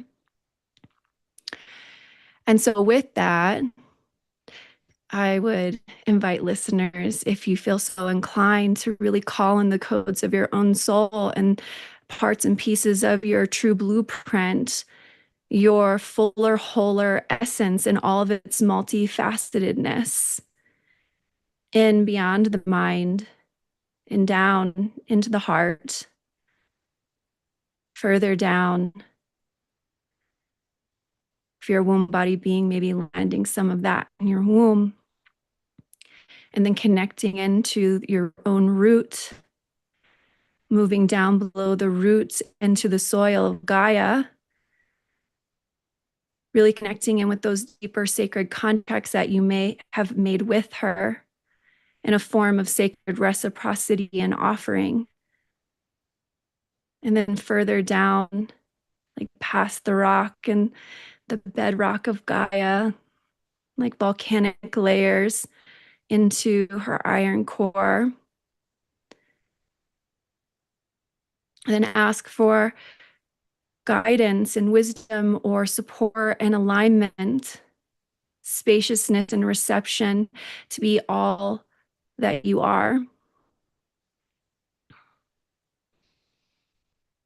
And then returning back up to your feet and deeply into your body.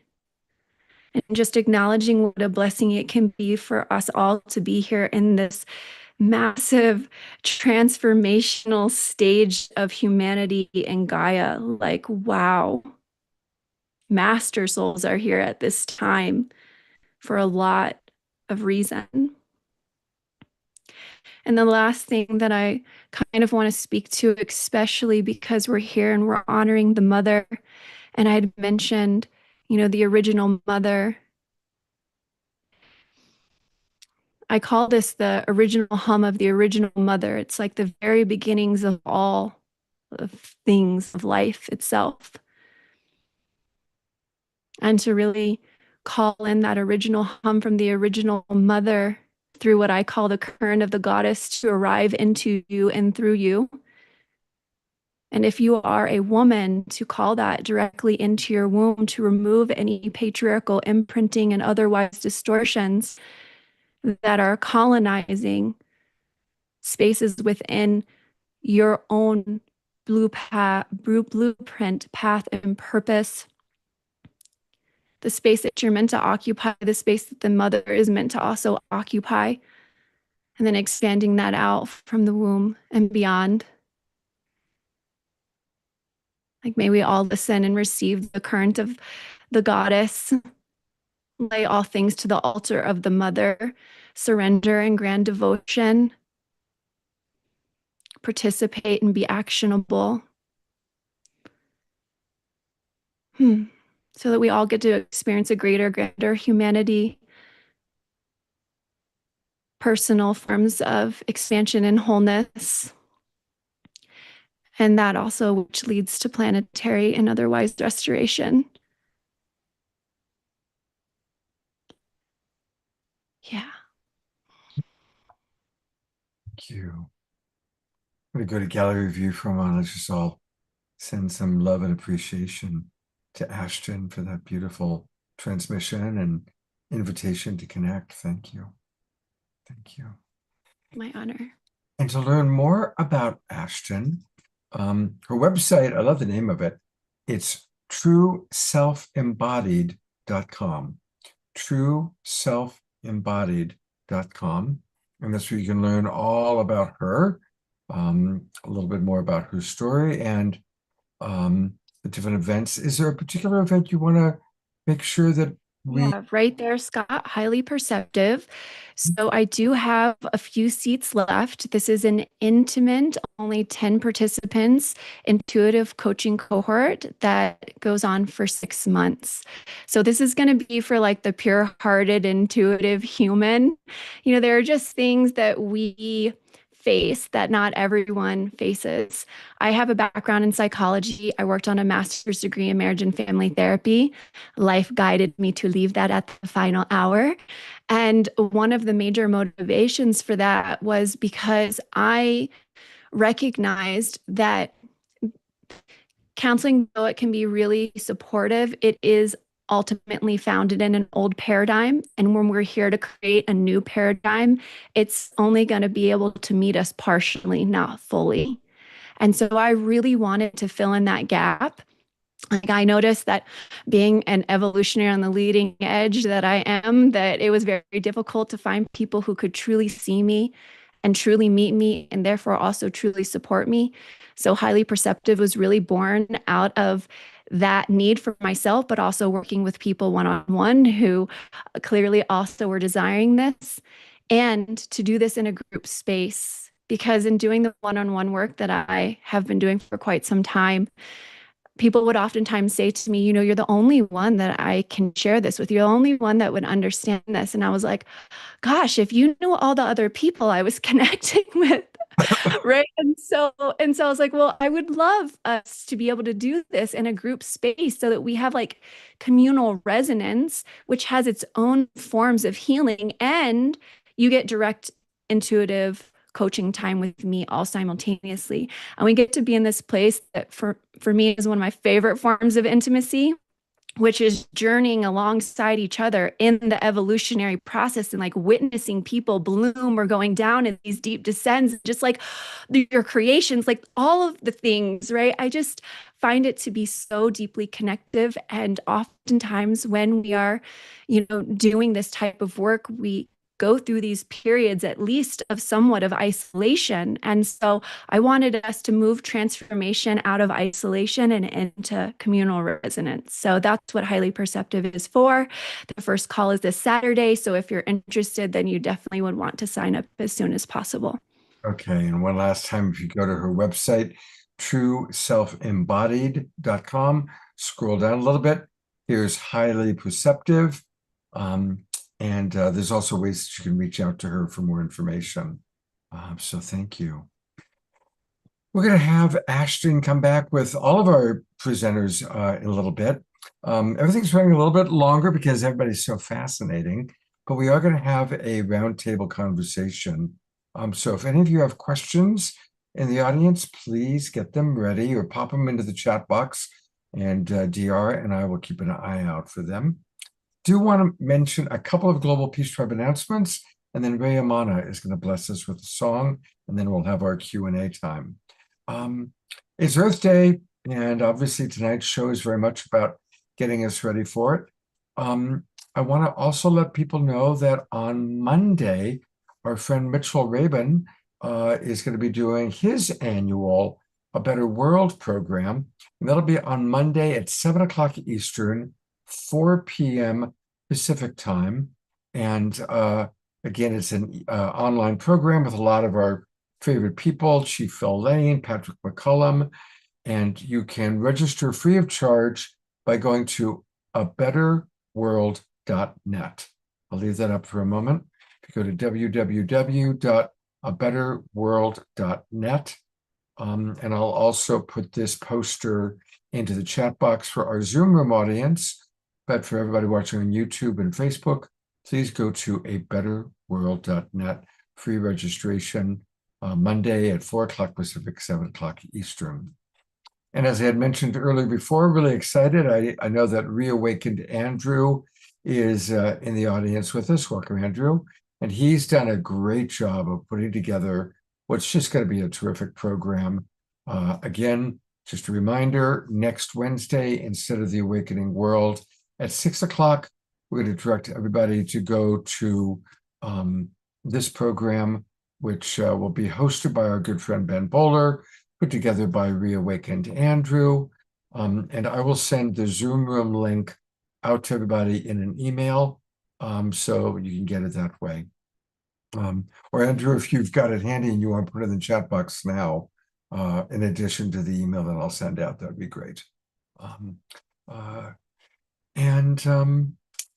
A reminder for those of you who are watching on Facebook or YouTube, we do this show twice a week. Every Wednesday and every Saturday, we have The Awakening World. And to learn more about us, go to our website, just like you see behind me, Global Peace Tribe. Go to globalpeacetribe.com, globalpeacetribe.com. You can learn all about us, all about our upcoming shows. Click register for the new season, and that will take you to our registration page, I promise you. You can register, and you'll get all the Zoom room links for all of our shows for the next 3 months. So please, please do join us. And now's a great time because we're just starting our spring season. All right. Well, that's a lot to integrate, and the best way to integrate is by listening to music, especially by somebody who's so connected to her hollow bone, our beloved Ray Amana. Oh, thank you, Scott. And wow, I'm just so transported. Thank you, beautiful women, for your powerful shares, your connection to Mother Earth. Mayor, thank you for the work you're doing in gathering women to hold this strong space. Just, deep gratitude to you. And Ashton, thank you for the words you speak, the connection you have, and for the honoring of the men. And I love that you had that witnessing of really what's lacking, and just, yeah, this is a very moving show that you've put together, Scott. So thank you so much. So, in this, just scanning my Rolodex of songs of, what do I even sing that speaks to the power of this moment? And I can't land on something. So I'm going to sing a song called Ancient Mother.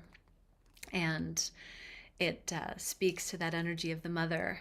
In my love of God, the last many years, I've been doing a lot of writing of Christian praise music. And what's kind of been morphing in there is this praise to the mother. But in that same vein, we need this energy of praise to the mother. So it's been a work in progress, and Ancient Mother is not quite that, but it's in that vein of recognizing that beauty and that potency. And who she is who we are.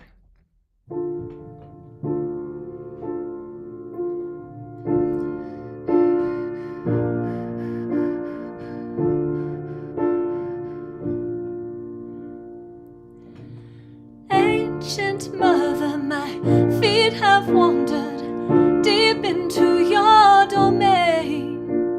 Forgotten voices rise to the surface and call upon your name. Come to greet me, teach me of your mysteries. I'm coming out of the cave to greet you.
love and prayers and appreciation.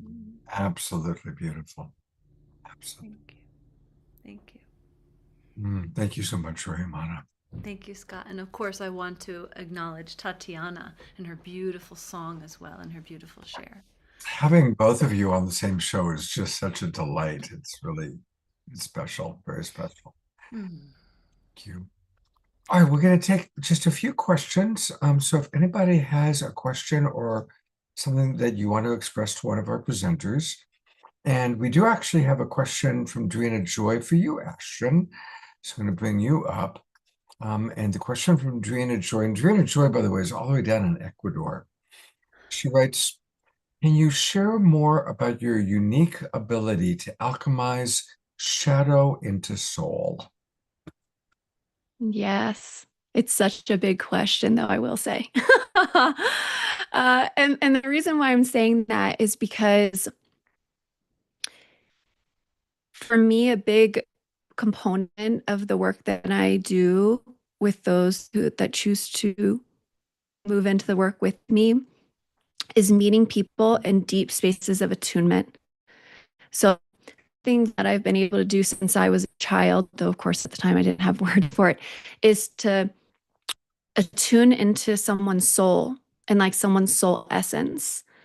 So then that automatically allows you to feel the things that are blocks or barriers or they're laying over top of that.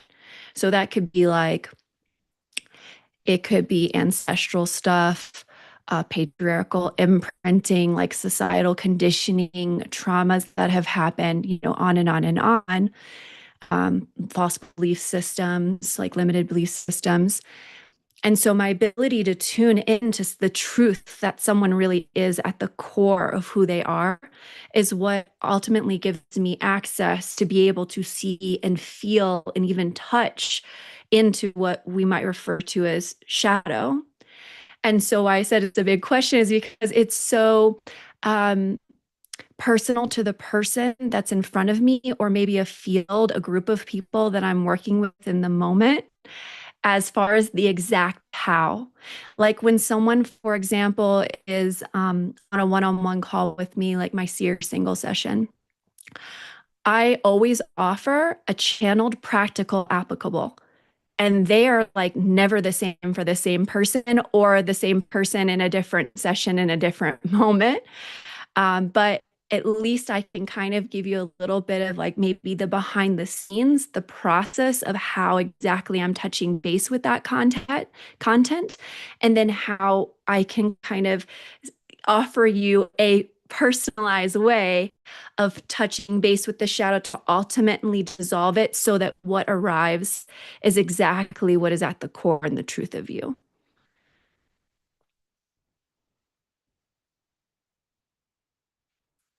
Thank you for that. And yes, I know that's a big question, so thank you. I'm not seeing any other questions. So Mayor Cromwell would love for Tatiana to speak more about her nature spirit experiences. Tatiana, if you could turn your camera back on. I'm coming. I'm coming. I'm coming. She even wrote, Tatiana will start video later. Oh, there she is. I don't know if you caught the question. It's from Mayor asking for you to share more about your nature spirit experiences. Oh, yeah, I'd love to share about that. Yeah, it started when I was maybe 6. A real affinity with the fairies, the fairy realm. Um, and my name, actually, Tatiana, means fairy queen, which I thought was kind of fun. Learning that after becoming obsessed with fairies as a child. um, but yeah, as a child, I think I actually saw them. And it was in this little wood that was in my on my grandparents' land, and just a sense of such magic and beauty, and they would kind of like flicker all around me, and there were some that were really small, some that were full human size, some that like were part of the tree spirits or part of the I found different fairy spirits like in the trees, and then connected to I was very connected to them with creeks and little rivers.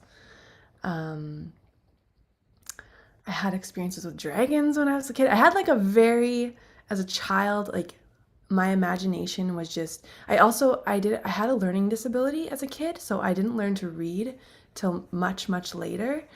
And I was an only child. And so I feel like I was sort of just in my own imaginational realm, which was a challenge trying to fit into the school system.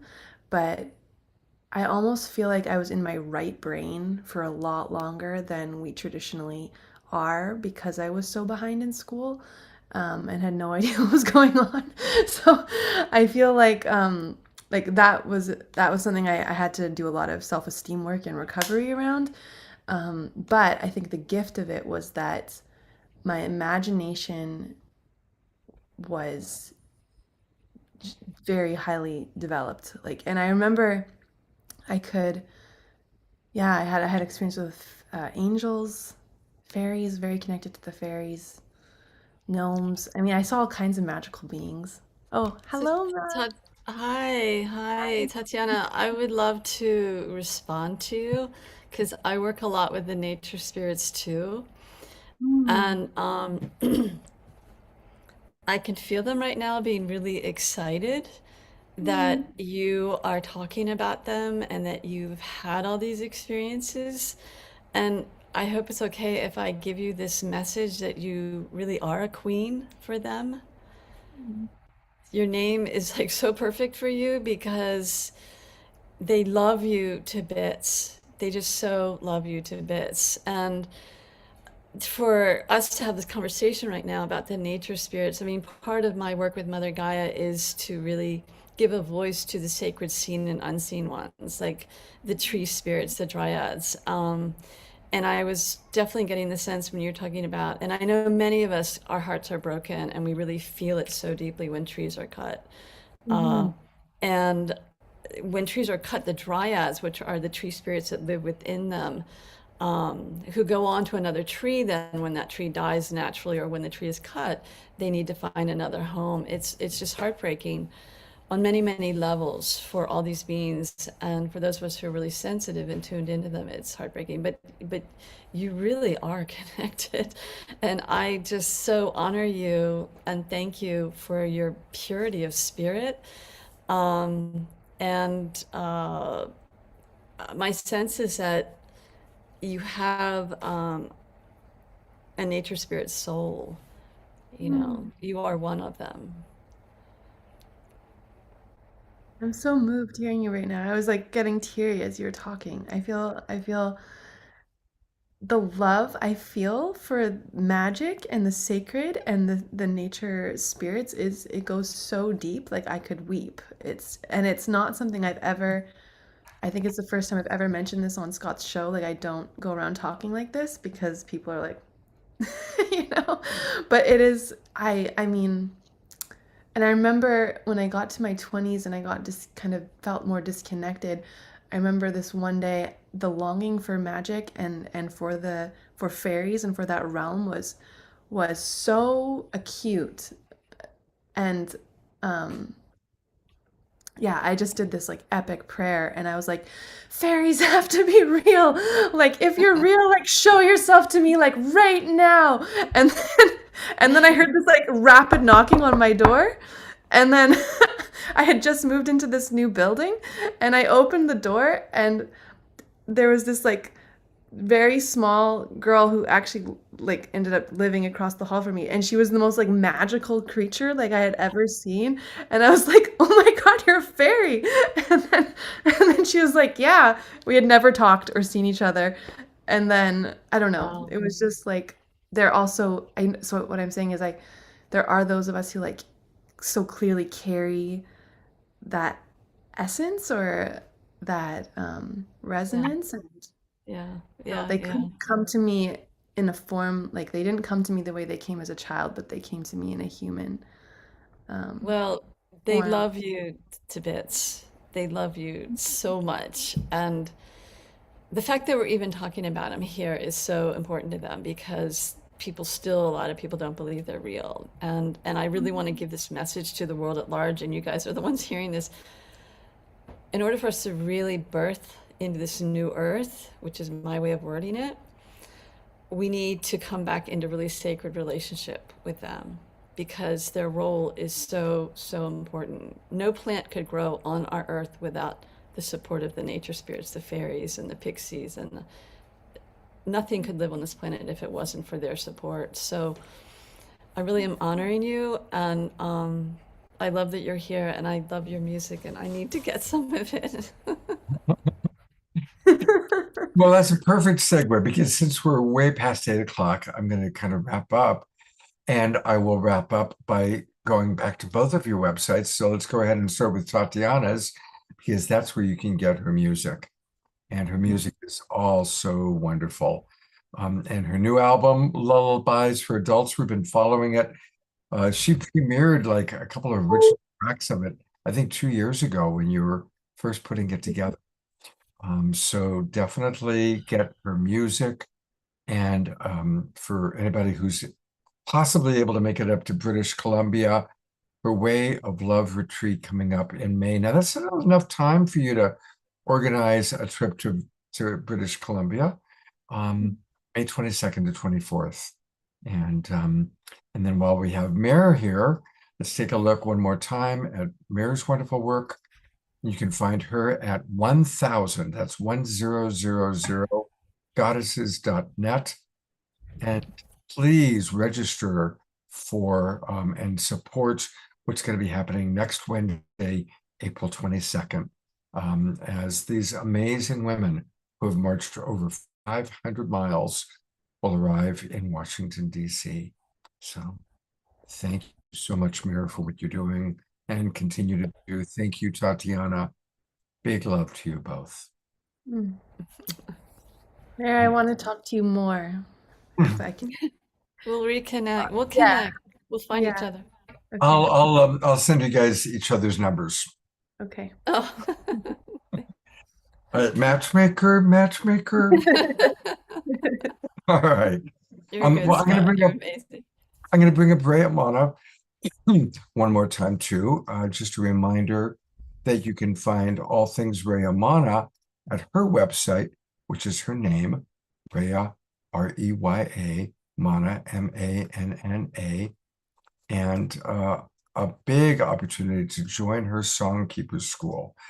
And several of our people who are in the Zoom room right now, Karen S. and Tiara, their lives have changed as a result of working with Rhea Mana. And you don't have to be a professional singer, but she helps people to find their voice. And so strongly encourage everybody to participate in her Songkeeper School, which just began, so you can still join and participate in that. And Rhea, Thank you so much, Scott. you know how much I love you. Thank you very, very much. Love you.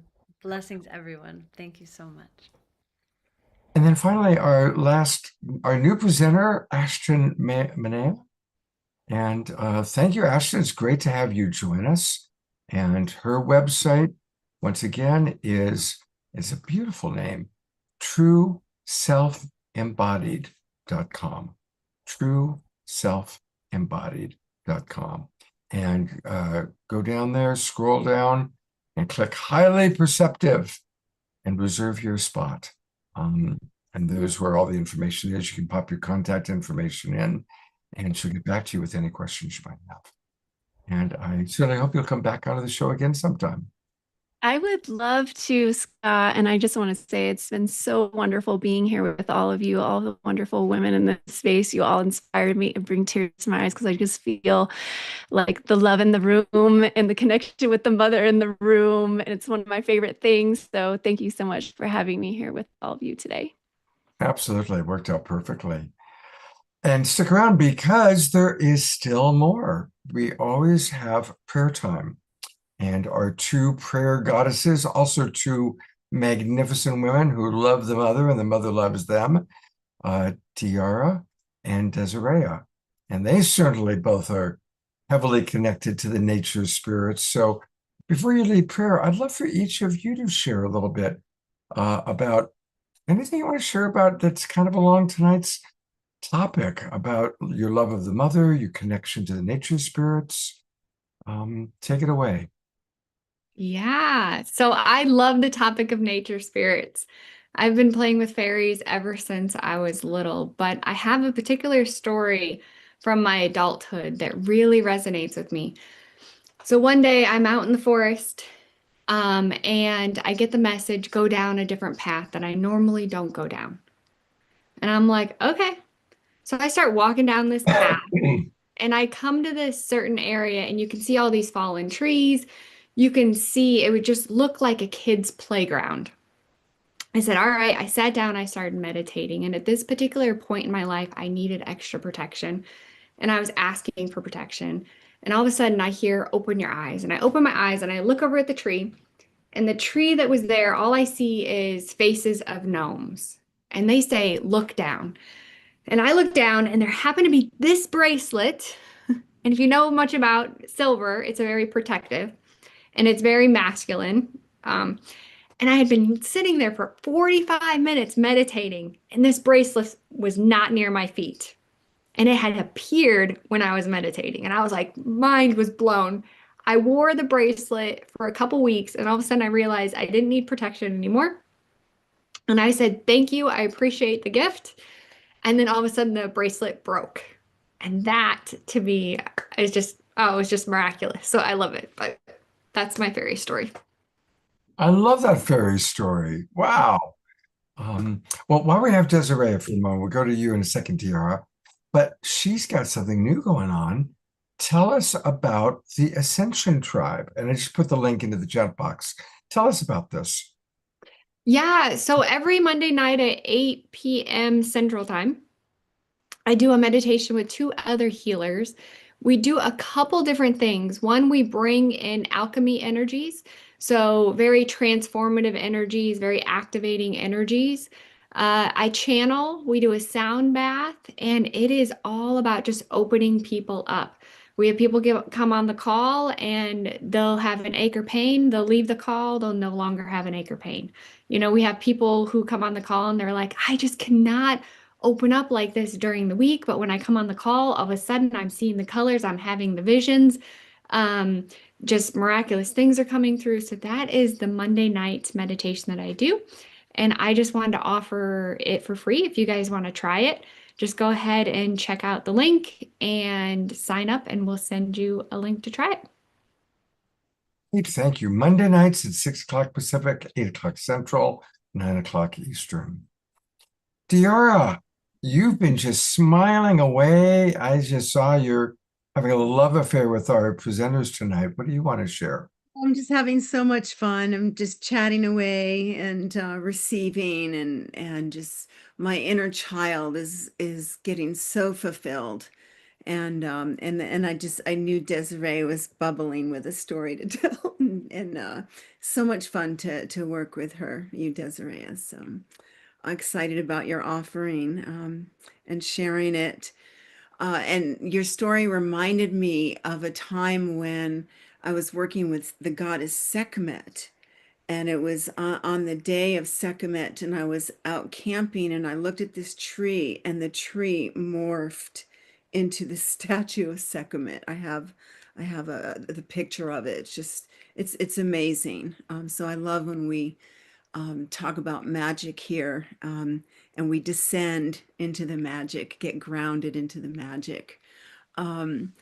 I guess the one thing I wanted to share really is about music and the power of music. When I was very young, there was an absence of a cognitive connection between what I was feeling and being able to name it and express it. And I noticed that my angel guides started to teach me about emotion through music. Like, I noticed that they would start sending me songs that had certain words or certain energies that pertain to a particular emotion. And that's how I started to learn to name what I was feeling and then attach it to the way the outer world saw that. So I'm forever grateful for that. So that's something I haven't really shared with anyone before. So now here we go. Thank you. That's beautiful. Yeah.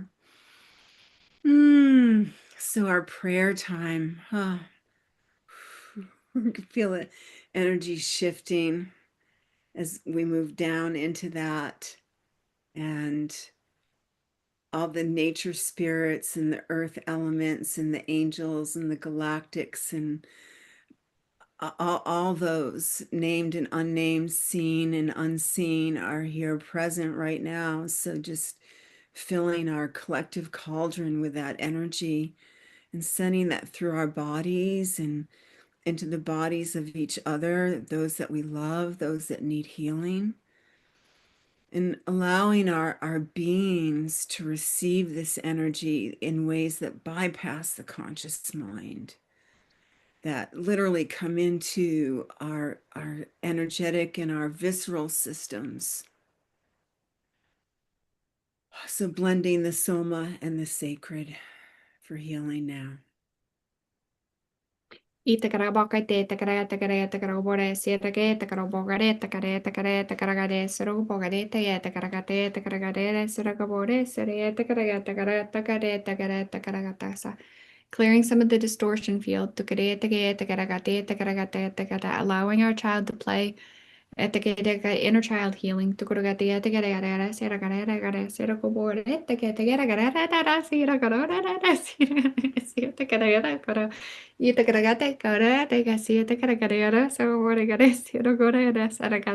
of fairy energy. The ancient mother. Itakaraboka takade takarakate takarakate hobore sarakate takarakate takarabore sarakataka. Itakarakate takarabore ragara saragata karaboka takare takarakaboka sarakatakasa. Itakarakate takarakate takarakata karara sarakata karakarabosa.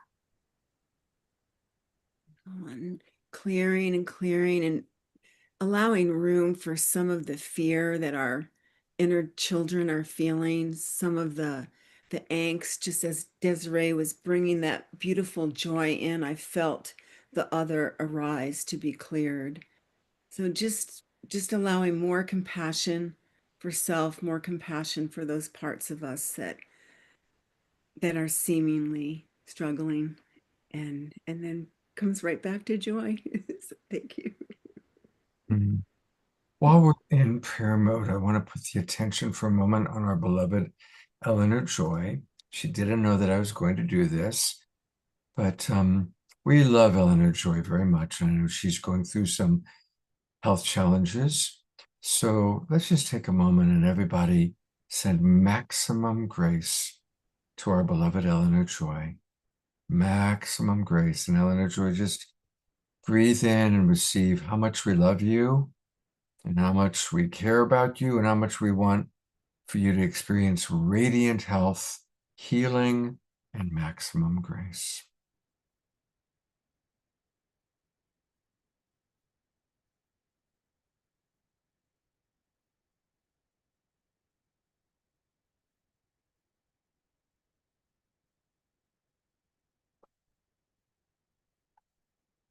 Thank you, everybody, and thank you, Eleanor Joy, for being such an important part of our show and our world here.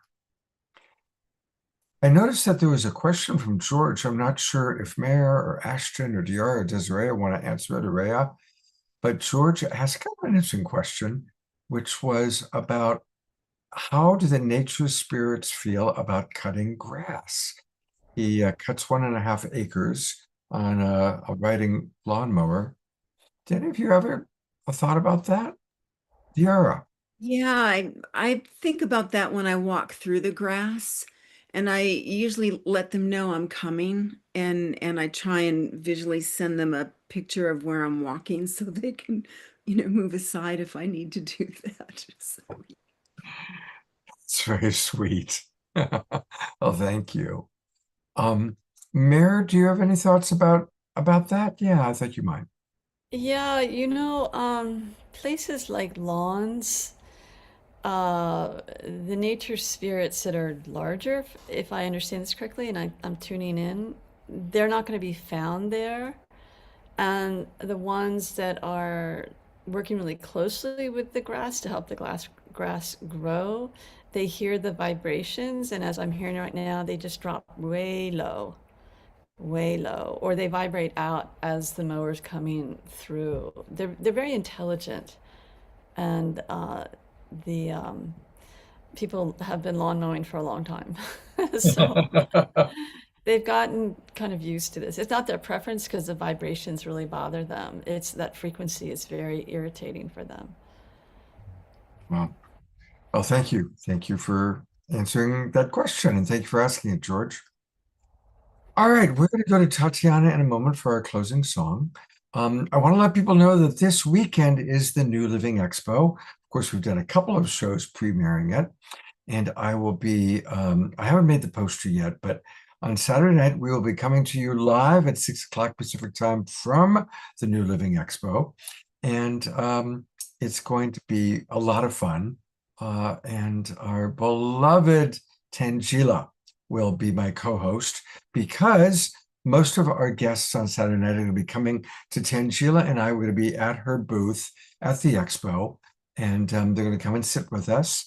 And it's going to be really, really fun. And some of our confirmed guests include AJ and Thomas, and also JJ and Desiree Hertog are going to be coming by, Victoria Shaw, and some other soul searchers.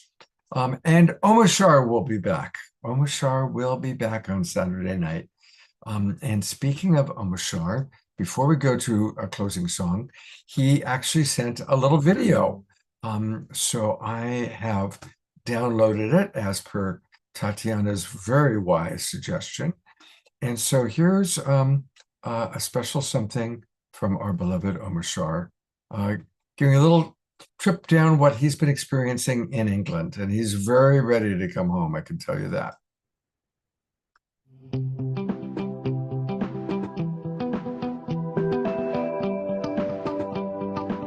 So if you missed it, this is at Kensington Gardens, which is a rather famous place.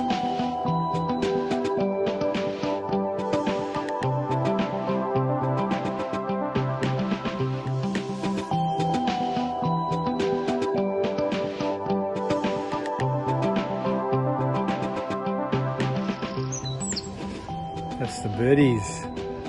Shakespeare's Theatre is right there. And then River Avon, and this is Holy Trinity Church in the background, where I used to sing as a little boy. Well, actually, not that little, I was 11. Well, here we are in rural England, right by an amazing race track. It's so beautiful today. It's Easter Monday. Apparently something happens today. I'm not too sure what it is.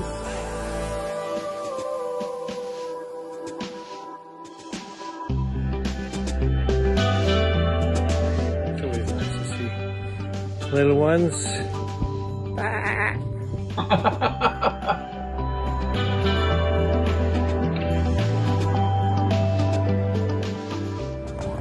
Just left my mummy, still alive, crying her eyes out. It's sad. Well, I just managed to sneak away from Stratford-upon-Avon, and on my way back to the States, I'm coming down to a place called Brighton, which is one of those old English resorts. And there we have a traditional pier with all the fairground stuff. I can't scoop it at the end. Anyway, we'll have a walk up there and show you what it's like. It's where people used to come with, I don't know, hankies tied up on their heads in knots as a hat, and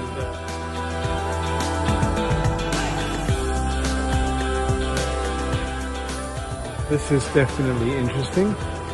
Look at this right here. This is Ivor, the tarot consultant. We should get him in a part of Soul Search, right? Look at these guys here.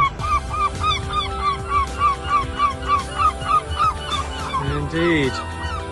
It's kind of late, so things are sort of closing up. Anyway.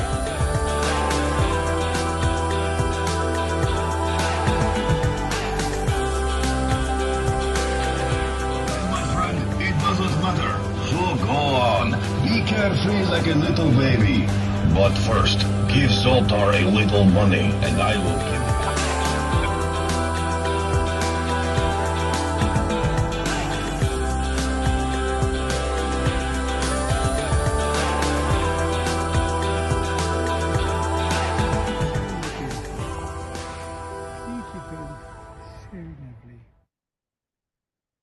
Well, that was fun. And all of you remember Amanda Waring. Well, she lives in Brighton, and so Omashar gave her a visit, and they made a little video for us as well. This is very short, but our friend Amanda Waring with Omashar in Brighton, and this was made today. So here we are, beautiful Amanda Waring and myself, whatever my name is. I've forgotten that, thank goodness. And I'm just one day away from coming back to the airport to jump on an airplane to the United States of America. However, I have the blessing of being in Kingly Vale, and this is a druid tree, which is a yew tree, and they are between 1,000 to 2,000 years old. This tree is 1,000 to 2,000 years old. It's amazing, amazing tree. It's just so beautiful. And I'm just going to go a little, you stay there, I'm going to go a little further away from it. See, she's not as tall as a tree now, is she? And they are like sacred temples. And so this is just a little shout out to all of you from Amanda and Yes, we are sending myself. love. Lots of love, and may the energy of rebirth, which is what the yew tree holds, it holds death and rebirth. May the time of rebirth be blessing you all from you to you to you to you to you. That was a Freudian, no, it wasn't Freudian, it was a joke. It was a UK joke. From you and you. Yeah, exactly. Anyway, love you all. I will, and Amanda will soon see you Saturday. And I know Amanda will be on the show sometime soon, sharing more of her amazing poetry. So, ciao Bella, love you. Bye bye, bye. That was fun, wasn't it? All right. Thank you, everybody, for staying with us, those of you that are still with us. And we will conclude now with our wonderful Tatiana. Maybe a lullaby. I think all of her music has that ability to kind of put us into the soft, beautiful space. Wow, what a full, beautiful gathering tonight, Scott and everyone. And I felt inspired. It's not quite a lullaby, but because we're honoring Mother Earth and we're honoring the rising sacred feminine today, and because of how inspired I am by each of the women who has shared, I wanted to conclude with this song, which is kind of an ode to this rising feminine and to each of us as women who are the embodiments of her, of the mother, of this feminine energy on earth. And shout out to the men on this call who are holding space for that, because that takes courage to be a man who's actually a stand for this rising on the planet, and I so deeply honor you.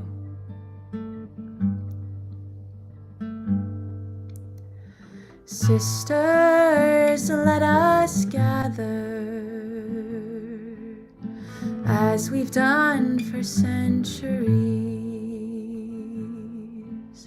to tell our tale and share our stories and unlock ancient memories. We feel the wounds of the past, but our hearts speak of a time to come. Let's gather round the sacred fire and beat the resounding drum.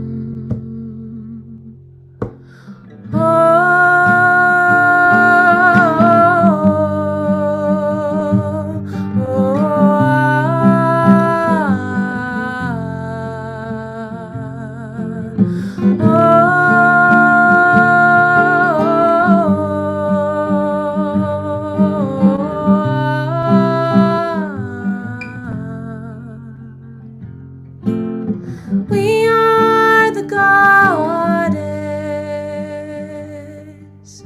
We are her flesh and bone. We are the goddess, walking each other home.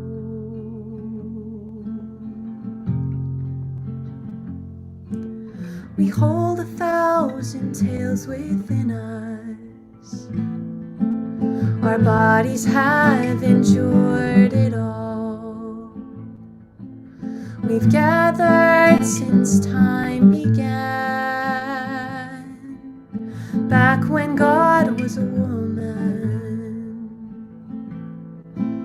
Our hearts hold our grandmother's cries. They hold our daughters' hopes and dreams. We are the healers and the weavers. It's time for us to become leaders.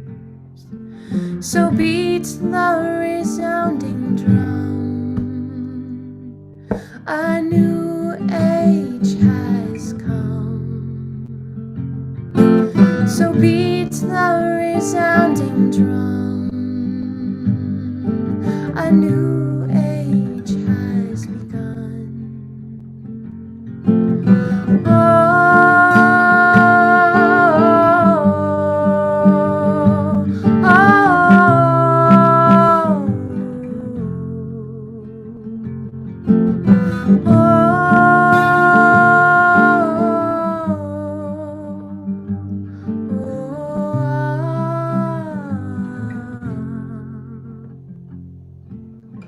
We are the goddess.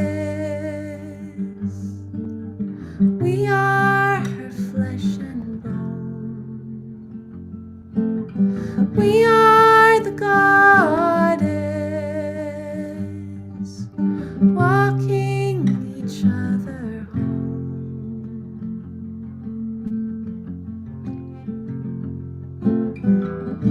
I honor this rising, sacred feminine face of God on this earth. I honor this great remembering of her, this great returning to our Mother, Mother Earth, Mother God. I honor each body, each heart. I honor the womb space of each woman, and I honor every man who is rising to protect and support and amplify her. We are part of an ancient story, so much older than we've been told. Made in Mother Crone, we are walking each other home.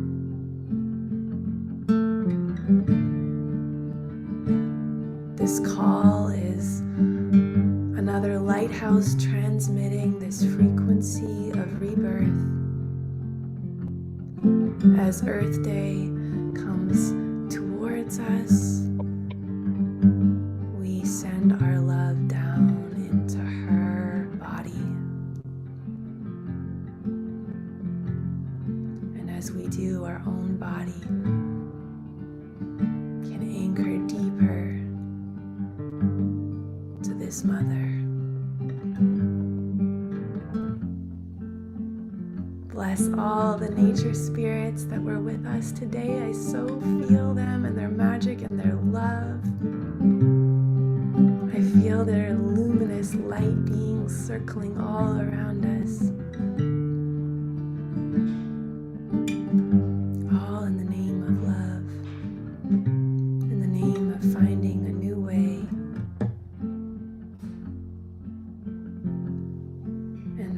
sisters, we are the goddess. We are her flesh and bone. We are the goddess, walking each other home.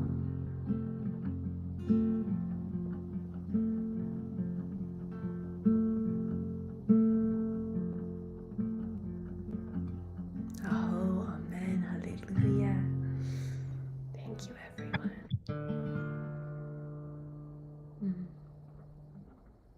Wow. Thank you so much, Tatiana. Mm. We are all walking each other home through our programs and our time together. Mm-hmm. Thank you. You're just such a gem. Such a gem. Thank you. And she's getting married this summer, and I'm planning on being there. Yay! Yay! So we get to finally meet in person. Oh my gosh. I can't wait. And of course, Tatiana and Khadijah will be back 2 weeks. So we're looking forward to that. Thank you so much. And thank you, everybody, for being with us tonight. A lovely, lovely show. I'll see you live from the New Living Expo on Saturday night. Have a great few days, and we'll look forward to seeing all of you then. Take care, everybody, and good night.